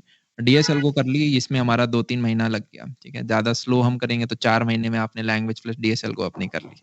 अब उसके बाद आप क्या कर सकते हैं, अपना कॉम्पिटिटिव धीरे-धीरे स्टार्ट कर दिया या हैकर रैंक पे क्वेश्चन सॉल्व कर लिए, कोडशेफ पे अपनी प्रोफाइल स्ट्रॉन्ग कर ली। कोशिश करो 4th ईयर के जैसे 3rd ईयर के एंड तक आपके 4-5 सितारे लग चुके हों कोडशेफ के ऊपर, कोड फोर्सेस पे अच्छी रेटिंग आ चुकी हो, तो आपका रिज़्यूमे बहुत स्ट्रॉन्ग हो जाएगा। कुछ कंपनी आज के दिन ऐसे आती हैं, वो सीधा ये बोलेंगे, "अच्छा तुम्हारे कोडशेफ पे 5 सितारे हैं, आ जाओ।" और ये मैं उन बड़ी कंपनीज़ गूगल जैसी कंपनी की बात कर रहा हूँ। उनका सीधा कोई क्वालिफ़िकेशन राउंड नहीं है, कुछ कॉलेजेस में मैंने देखा है, सीधा वो ऐसा नहीं बोलेंगे कि कोडशेफ पे 5 सितारे हैं तो आ जाओ। पर बच्चे ही वो सेलेक्ट हुए हैं जो कि सारे 5 स्टार कोडशेफ पे हैं। चीज़ समझ में आ रही है? तो गूगल ने मुँह से नहीं कहा, पर अगर उन सब बच्चों में आप देखोगे क्या चीज़ कॉमन थी, तो वो सारे के सारे 5 स्टार कोडशेफ पे थे। तो आप उस चीज़ को अपना स्ट्रेंथन कर सकते हो। साथ में आपको लगा नहीं यार मुझे तो on ground front end back and का थोड़ा एक्सपीरियंस चाहिए, तो या तो आप ऐसा कर सकते हो, ओपन सोर्स में आपके कुछ GSOC जैसे हैं उनको टारगेट कर लो। नहीं तो आपका यूँ है कि आप कहीं पे इंटर्नशिप वगैरह है, वो सारी चीज़ें कर सकते हैं। बस आपको स्किल मिल गई, आपको ऑन ग्राउंड एक्सपीरियंस हो गया। पहले आपको जाके ऑफ़िस में इंटर्नशिप मिल जाती थी, अभी थोड़ा कोरोना टाइम है तो घर से चीज़ें मिल रही होंगी। स्टैंड अप सारे घर पे होंगे, काम, अपडेट सब लैपटॉप, ज़ूम मीटिंग हो रही होंगी। पर सीखें ज़रूर काम, उसी की मान्यता है। और जी sir. I have given option to unmute. आप कर सकते हो, पूछ सकते हो। Excuse Good me, evening, sir. sir. हाय, Hello. Hi. Okay. हाय, Okay. Who's speaking? या हाय नन Nandini, go hi ahead. You wanna Manan. go first or should I?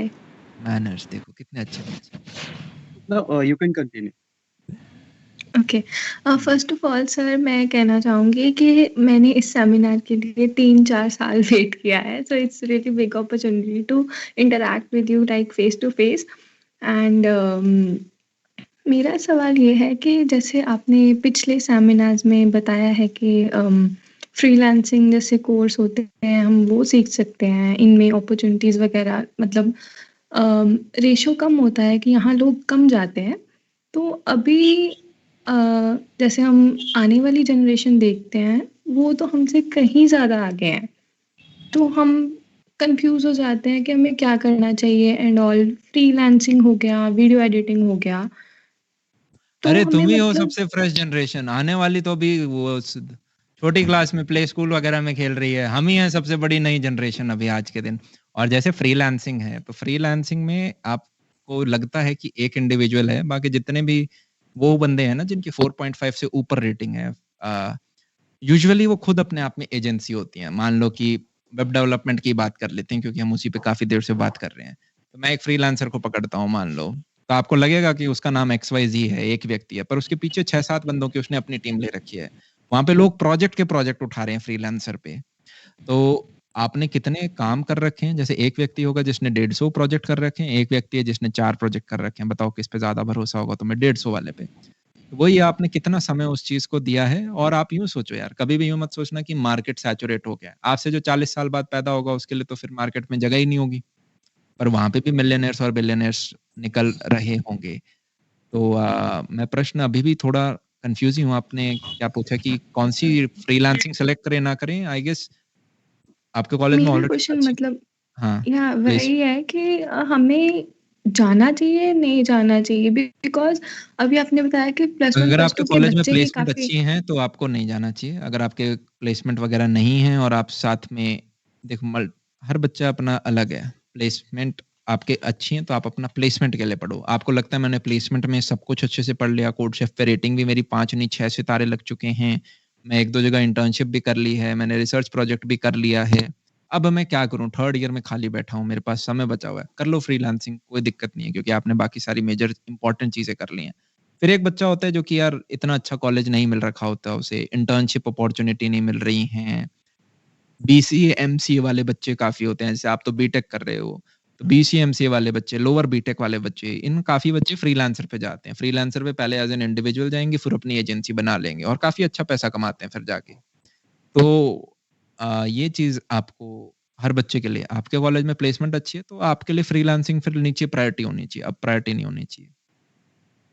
आपको एक्सपीरियंस चाहिए, आप बोलो भई मैं एनआईटी का बच्चा हूँ, आप अप्लाई करें इधर-उधर, आपके कॉलेज में 3rd ईयर में इंटर्नशिप के लिए कंपनी आएँगी, उनमें आप अप्लाई करें। Okay sir, thank you so much for your time. ठीक है, आई होप कुछ सॉल्व हुआ हो। Okay. Okay, will take few more. Hmm, Hello, good. Hi, Hello. Hello. Sir, I'm audible. हाँ, यस, हाँ। Yes Gaurav, you are audible. Yeah, sir, my name is Gaurav from second year NITJ. Sir, my question is, although I have like my complete goals and plans, I have just one suggestion from your side. Sir, I am an entrepreneur and like my company name is Rencyc Learning Private Limited. My question is basically, sir, Before lockdown, I was focusing on my startup part time. I was not completely focusing on that, but after lockdown, like I'm full time working here. I am like mechanical से हूँ, but I am like completely focusing on my startup. Mechanical से placement का या इसका मेरा कोई plan नहीं है. तो जस्ट सर आपसे सजेशन चाहिए था, according to you, like is it right और wrong, anything, like although I have complete plans, या जो मुझे करना है वो क्लियर है, बस आप सीनियर राइट हो तो इसलिए. राइट या रॉन्ग तो आप बताओगे. Everything is right, everything is wrong मतलब जॉब लगना भी is right and wrong. Entrepreneurship में तुम्हारा क्या गोल है? मतलब मुझे नहीं पता आप किस डोमेन में काम कर रहे हो, आपने कितना काम कर लिया है और क्या अप्रोच है, आप क्या है, मेरे को थोड़ा एक्सप्लेन कर दो गौरव, किस चीज पे है आपका Sure, काम? sure, sure. So we are work like we have a team of more than 70 freelancers अभी जो मेरे साथ काम कर रही है. 70? And we have, yes sir. Hmm. And हमारे दो businesses हैं. One is B2B where we are working with companies like Vedantu, Brainly, Doubtnut, Unacademy. And दूसरा business हमारा जो online live teaching where we are teaching students of class 11, 12 for JEE and NEET. So ये दो businesses हैं हमारे, जिनमें जो first वाला है उसमें like B2B में लाइक उसमें काफ़ी आगे हैं हम, लाइक काफ़ी आगे, उसमें बड़े बड़े क्लाइंट्स के साथ काम किया है, बड़े बड़े स्टार्टअप्स के साथ काम भी किया है. एंड अभी जो है अभी जो वर्क कर रहे हैं वो अपने दूसरे बिजनेस पे कर रहे हैं इन लाइव टीचिंग, जिसको लाइक जिसमें टेक्नोलॉजी का यूज़ कर रहे हैं. एडटेक मतलब quality education at affordable price हमारा एम है. तो उस पे बेसिकली काम कर रहे हैं अभी के लिए. अरे काम क्या कर रहे हो, मतलब तुम वेदांतु को क्या सर्विस प्रोवाइड करते हो? Sir like content creation,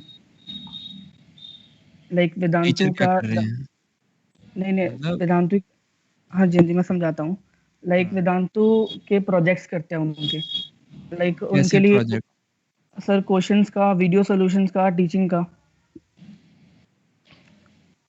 full time नहीं है उनका, लाइक कॉन्ट्रैक्ट होता है. जैसे वेदांतु ने 6 महीने का कॉन्ट्रैक्ट दिया था हमें. उनको क्वेश्चंस के सॉल्यूशंस चाहिए थे, लाइक उनकी टीम के साथ वर्क किया हमने, उनके इन हाउस टीम के साथ. अच्छा. सिमिलरली अभी डाउटनेट के साथ कर रहे हैं, लाइक डाउटनेट में तुम्हारे जो ये जो वीडियो 70 बच्चे हैं ये क्या आईआईटी एनआईटी के 70 बच्चे हैं क्या जो क्वेश्चन सॉल्व 70 करते हैं? जी 70 फ्रीलांसर्स हैं जो कि डिफरेंट डिफरेंट प्रोजेक्ट्स पे काम करते हैं, video solutions and like content creation. Maximum are from MSc BSc IIT से ही हैं, और second year, third year, fourth year के स्टूडेंट्स भी हैं, एमटेक वाले भी हैं. तो मतलब इंटर्न वाले से हायर किए हैं, लिंक्डइन से हायर किए हैं. हम्म. तो मतलब ये बेसिकली हमारा B2B बिजनेस है. एंड कुछ स्टार्टअप्स के साथ काम भी कर रहे हैं एक जो नए व्यक्ति स्टार्ट. कितना कमा लेता है ऐसे में फ्रीलांसर में, ऐसी सर नॉलेज के लिए? जी अगर जी वो सर. क्या क्वेश्चन वाइज है, कितने कैसे पे करते हैं उन्हें?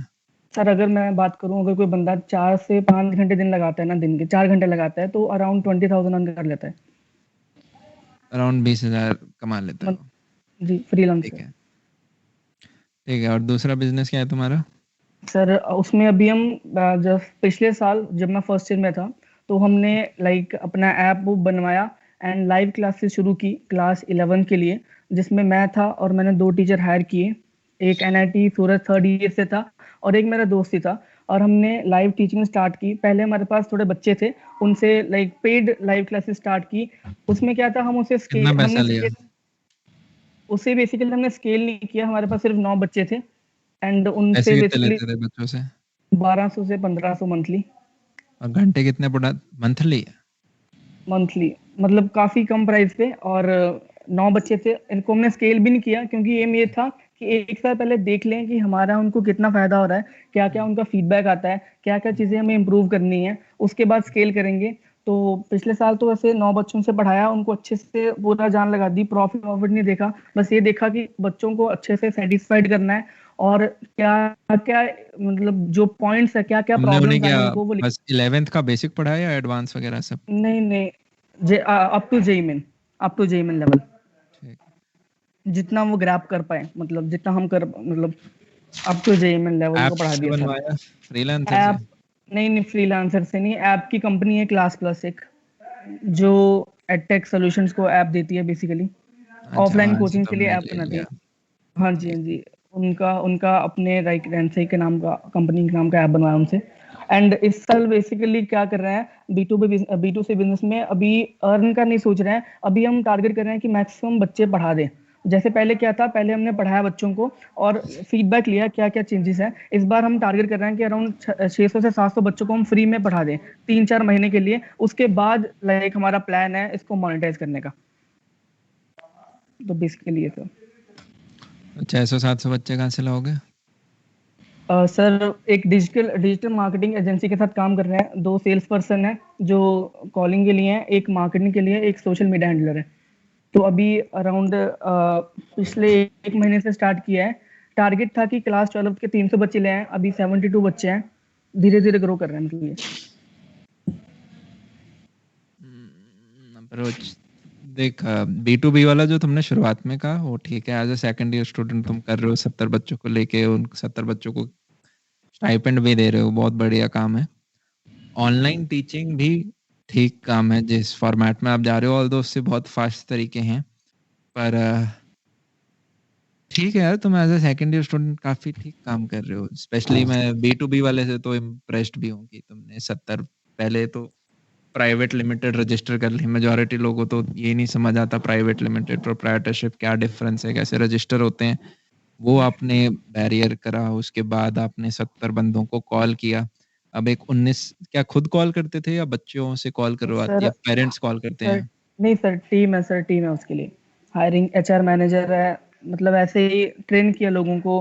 टीम है मतलब इसकी B2B मैनेज करने वाली। उम्र क्या है उनकी? मेरे को जो फर्स्ट चैलेंज आया था वो ये था कि मेरी बच्ची जैसी आवाज थी, मतलब बच्ची वैसे जैसी नहीं थी, पर उन्हें शक्ल दिख जाती थी कि 19 साल का बच्चा है, तो वो ऐसे ही जज करते थे। तो वहां पे आपने 70 लोग हायर कर लिए, इट्स गुड। तो अभी कितना मैक्सिमम रेवेन्यू हम कर रहे हैं? सर रेवेन्यू ओपनली बताऊं यहाँ पे मतलब थोड़ा अजीब नहीं लगेगा। अच्छा, मतलब तुम्हारे कॉलेज के आईएएस पैकेज से ऊपर है नीचे है? हाँ मान सकते हो, अभी के लिए तो टाइम सही जा रहा है तो वैसा मान सकते हो। बट ठीक है। आगे आगे क्या इनोवेशन करते हैं, क्या क्या प्रोजेक्ट्स आते हैं, तो उसका भी देखना पड़ेगा। थोड़ा कर रहे हैं वर्क। तो तुम्हारा टीचिंग का एक्सपीरियंस उन 9 बच्चों से बन रहा है और फिर अब इन 300-400 बच्चों से बनेगा ऐसे? हम मतलब मैं टीचिंग में मेरा काम पता है क्या है। अब मैं टीचिंग ही नहीं करता हूँ। पहले साल मैंने फिजिक्स पढ़ाया, अब मैंने अब देखो टीचिंग ठीक है, तुम्हें जो सॉल्यूशन चाहिए वो मैं बता सकता हूँ, पर क्या मैं भी अब ओपनली बता दूं? मतलब तो अ, या तो मुझे मेल कर देना, मैं अपनी ईमेल आईडी बता देता हूँ, उस पे फिर मैं आप आपको उत्तर दे दूंगा, ठीक है? ईमेल आईडी बता दो सर वैसे आप अपनी। बहुत अच्छा कर रहे हो, ऑनलाइन टीचिंग में मच बेटर हो सकता है। इसमें सर हमारा main target tier 2 tier 3 cities ही हैं। तो इसीलिए थोड़ा, बिकॉज अगर हम डिजिटल मार्केटिंग में चाहे ना तो टायर इसमें यार 1 अपने 2 आप से के। हमेशा एक सवाल पूछना, बाकी एक बेसिक टिप, जब भी आप कुछ जी मार्केट में प्रोडक्ट लेके आओ, आप यूँ सोचो कि मैं कैसे बाकियों से थोड़ा बेहतर हूँ, मतलब मैं क्या यूनिक दे रहा हूँ। तुमने बिल्कुल ऑलरेडी सर। 4 लोगों के नाम बताए, वेदांतु, बायजू, अनअकैडमी, जी सर, जी सर। ये सारे लोग, अब अमेज़न अकैडमी भी आ रहा है, रिलायंस भी जी, अपना प्रोडक्ट उनके लिए लॉन्च काम भी कर किया रहा है। है, अमेज़न अकेडमी के बस लिए काम भी किया हमने। हाँ, वो सबको क्वेश्चन बैंक बनाना है जिससे कि डाउट सॉल्विंग ठीक हो जी। जाए। अपना एमएल लगा के नहीं, बच्चा डाउट की फ़ोटो भेजे, उन्हें दिख जाए, वो सब बनाना चाहते हैं। वो तो टेस्ट सीरीज पे काम कर रहे हैं, टेस्ट सीरीज पे अमेज़न अकेडमी वाले। तो आप मैं भूल गया यार मैं क्या पॉइंट बोल रहा था। आपको ये देखना है कि मैं मार्केट में अब 9 बच्चों को पढ़ा रहा हूँ, पर ये 9 को मैं कैसे बेहतर पढ़ा रहा हूँ या अलग मैं इन्हें क्या सर्विस प्रोवाइड कर पा रहा हूँ। अगर कुछ अलग नहीं है, तो बाकी प्लेयर्स को बीट करना थोड़ा मुश्किल हो जाता है। वही either you have to be the first और you have to be the best. ये अब बेस्ट यस तो यस। आपसे पहले 6 साल, 7 साल, 10 साल से लोग टेक में ऑलरेडी इतनी सारी फंडिंग लेके बैठे हैं। हो सकता है जी सर। आप मार्केट ग्रैब कर लोगे क्योंकि सारे सारे बच्चों को कोई नहीं पकड़ पाया। आपने ही 2 बंदे बैठा के 70 बच्चे पकड़ लिए। ठीक है? क्योंकि सबके पास वो भी एज़ अ मार्केटिंग कैंपेन से ब्रांड नहीं पहुँच पाई हैं। तो हाँ, मार्केट इतना बड़ा है कि आप भी एक छोटी बाइट मार लोगे।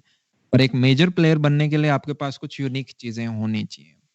तो वो यूनिक जी सर, चीज़ें मैं मिसिंग है अभी बेसिकली ऑनलाइन टीचिंग में आपके इसमें जो है। नहीं आप सर, इसमें 300 एक बच्चे तो कर लोगे, पर 300 के ऊपर भी मुश्किल है और वो 300 को रिटेन करना, उसके बाद फिर वर्ड ऑफ माउथ जैसे एक नॉर्मल इंस्टीट्यूट होता है, उस हिसाब से ही जी आप जी ग्रो कर जी। सकते हो। हमारे में यूनिकनेस पर्सनल एक्स मेंटरशिप है। पर्सनल मेंटरशिप वो तो पूरा कोटा देता है। थोड़ा सा अजीब अलग अलग वे में, लाइक हर एक स्टूडेंट के साथ एक मेंटर कनेक्टेड होगा और वो हफ्ते में उसे 2 बार कॉल करता है। ये तो एंड अनअकैडमी वेदांतों ने भी कर रखा है।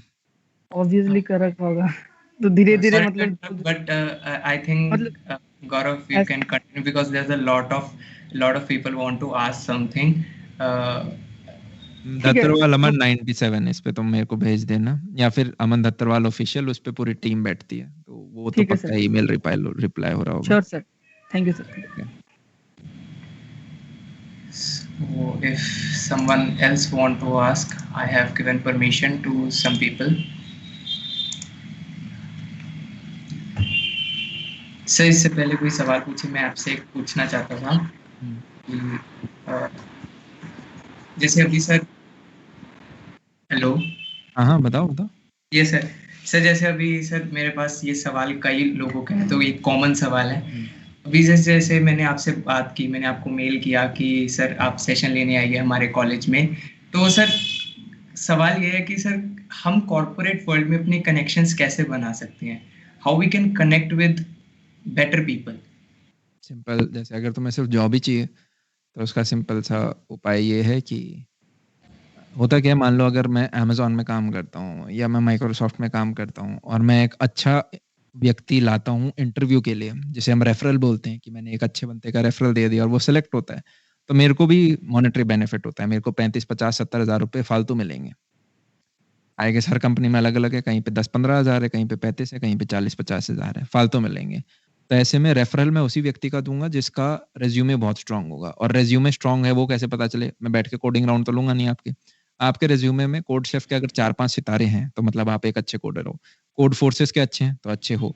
जीसॉक आपने थोड़ा ओपन सोर्स में कंट्रीब्यूट कर रखा है, तो मतलब हाँ, इस व्यक्ति को कुछ काम आता है। तो ये कुछ आपके मार्का आपको बाकियों से अलग कर सकते हैं। देखो यार, एक तो होता है कि आईआईटी, एनआईटी झलक गया दूर से, बिट्स पिलाने झलक गया दूर से। एक होता है फिर अंदर ये चीजें झलकती हैं, ठीक है? और मतलब ये ज्यादा झलकती हैं, ये आईआईटी से ज्यादा झलकती हैं।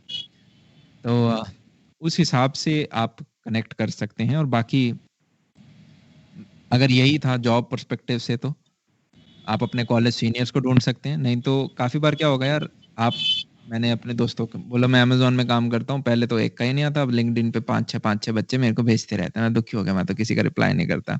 अब हर कोई यूँ कह रहा है, दे दो, रेफरल दे दो, रेफरल दे दो, रेफरल दे दो। तो आप क्या कहोगे? लेज़ी हो जाओगे, नहीं दे रहा यार मैं, मन नहीं है मेरा। तो आप वहाँ पे पिचिंग अच्छी करो, या तो आप कुछ वैल्यू एडिशन दे पाओ। जैसे मेरे केस में मेरे को आज आप यूँ बोल सकते हो कि मैं आपके सारे ईमेल कर दूँगा। तो अगर 2 साल पहले मेरी वो नीड थी, तो वो मैं कहता, अरे वाह! ये बच्चा ठीक लग रहा है, ये सारे ईमेल गो थ्रू कर देगा।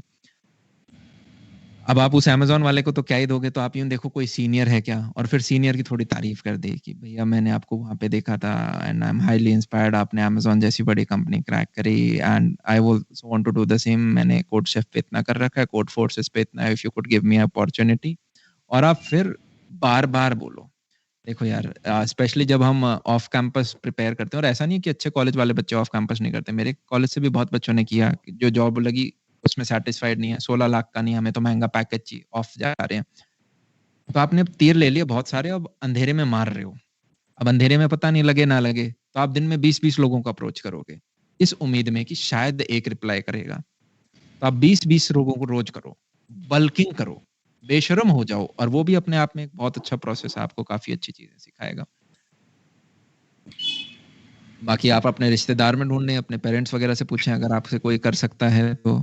नहीं तो मतलब एक वो चीज़ होती है यार, परसिस्टेंस का कोई मुकाबला नहीं है। मतलब अगर मेरे यहाँ पे जैसे एक छोटा-सा, जितने भी काफ़ी लोग काम कर रहे हैं, जैसे हम यूजुअली निकाल देते हैं, या तो लिंक्डइन पे हमें जॉब चाहिए, या यूट्यूब पे मैं वीडियो बना दूँगा, वी आर हायरिंग।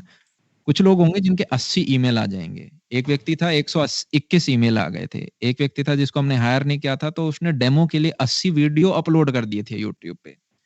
मतलब कोई व्यक्ति जब इस लेवल पे परसिस्टेंट होता है, तो आप उसे नज़रअंदाज नहीं कर सकते चाह के। एक व्यक्ति को मेरा ऑपरेशनल मैनेजर बनना था, उसने एक पेज बना दिया इंस्टाग्राम पे, जिसपे 26-27 पोस्ट कर दिए, जिसमें एडिटेड वीडियो उसने डाले, उसने अपना रिज़्यूमे एनिमेट कराया। मतलब वो करे ही जा रहा है, तो आप उसको इग्नोर नहीं कर सकते। वो हर स्टोरी में टैग कर रहा है, आपने 4 दिन, ठीक है, 6 दिन। फिर आप सोच रहे हो यार, ऐसा ही बंदा ही तो हमें चाहिए था। तो लो ना इसको, क्यों नहीं ले रहे? मतलब मेरे को तो, और मैंने जिनको अप्रोच किया वो भी ऐसे ही। तो हम तो काफ़ी बार, हमें कोई बंदा अच्छा लगता है, उसको हम लिंक्डइन पे पर्सनली मेल करते हैं, और वहाँ पे भी आपका यूँ रहता है, 10 को आपने करा है तो 2-3 रिप्लाई, हम तो जॉब दे रहे हैं। काफ़ी बच्चे खोलते ही नहीं है। मान लो हो सकता है उस बंदा लिंक्डइन ही यूज ना करता हो, किसी ने खोला देखा नहीं, किसी के पास ऑलरेडी जॉब चेंज करके आया वो लेना ना चाहता हो, तो वहां पे बल्किंग हेल्प करेगी आपको। एंड कुछ दें मांगने से पहले, कटोरा लेके ना जाएं, ये देखें कि आप क्या दें, और कुछ नहीं तो अच्छे शब्द ही दे दें at least.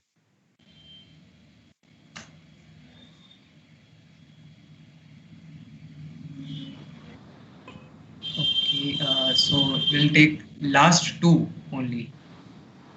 Hello. Good evening, sir. हाँ Am हाँ I मनन, audible? हाँ मनन।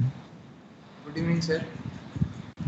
सर एक्चुअली मेरा क्वेश्चन था कि अगर हमें एक नॉन प्रॉफिट ऑर्गेनाइजेशन स्टार्ट करनी है, लाइक अभी मैं फर्स्ट ईयर में हूँ, सो मेरे पास कोई कैपिटल नहीं है और मतलब मेरे पास आइडिया है कि कैसे स्टार्ट करनी है, so should I first run for the capital, should I run first for the team, और should I start working and just go on with the time?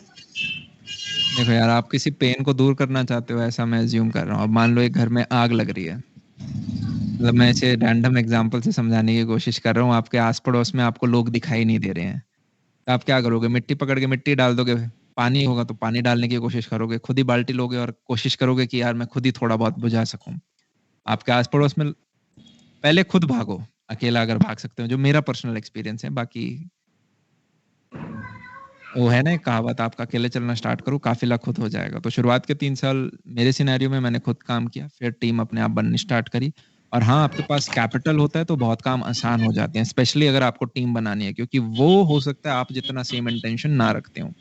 जैसे आप अपने बच्चे के लिए कुछ भी करोगे पर पड़ोसी वाले बच्चे के लिए आपसे ज़्यादा फ़र्क नहीं पड़ता। सिमिलरली आप अपने एनजीओ अथवा कंपनी के लिए कुछ भी करोगे, पर आने वाले व्यक्ति जो दूसरे हैं, एम्प्लॉइज़ जो हैं, उनके लिए वो चीज़ उतनी मैटर नहीं करती। तो एक कंपनी में सबसे हार्ड वर्किंग बंदा एक फाउंडर होता है। मैं सबसे ज़्यादा डेडिकेटेड आप जो बोलोगे।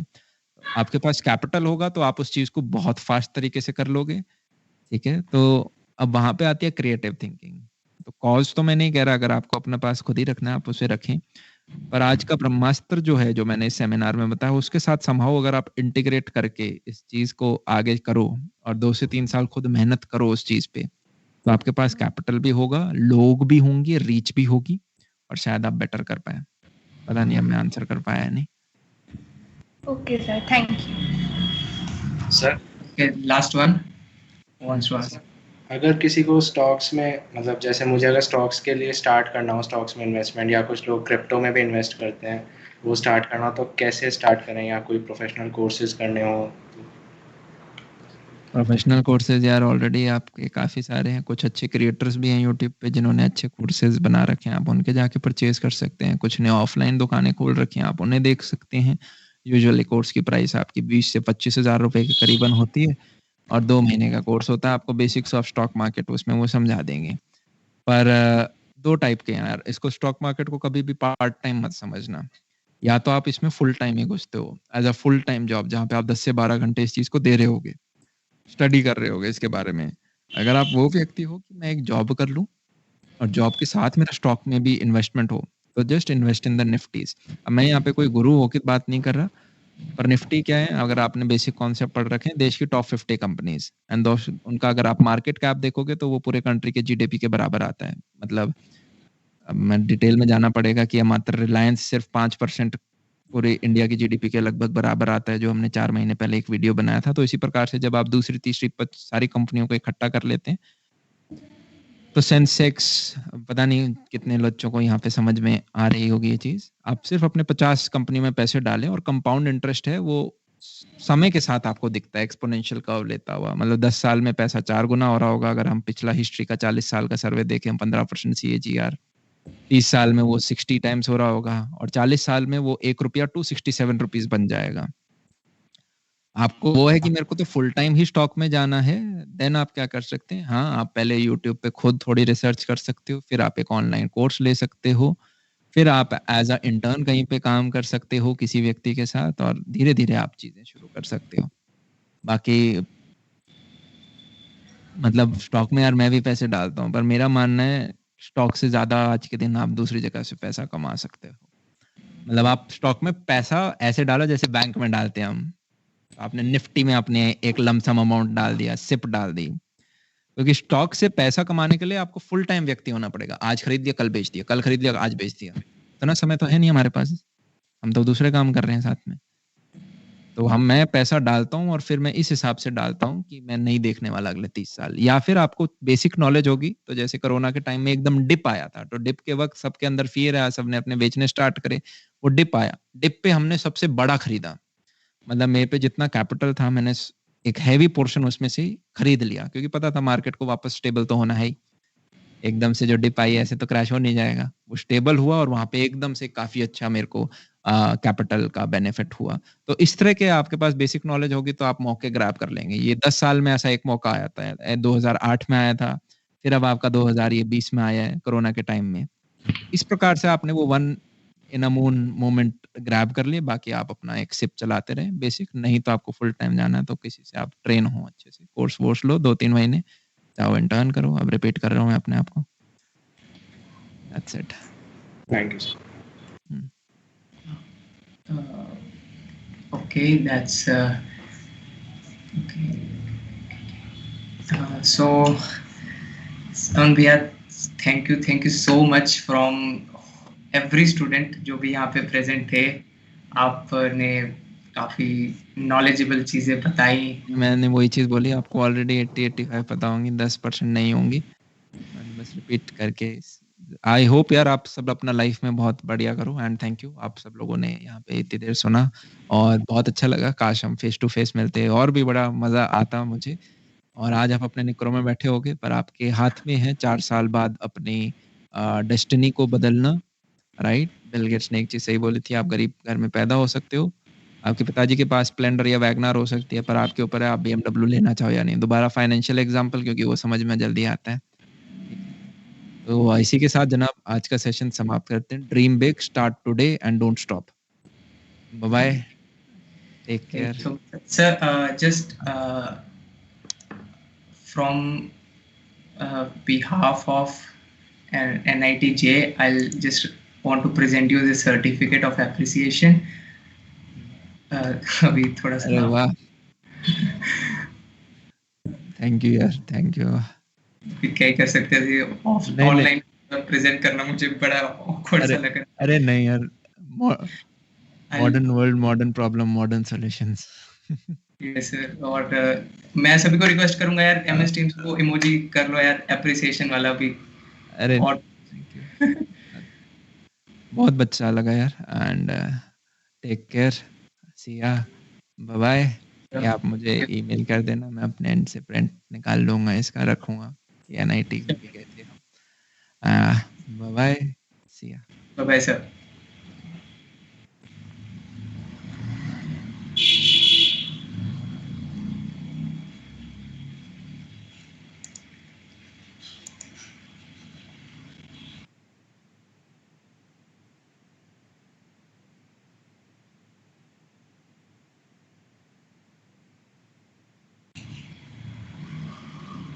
Thank you everyone for attending this session.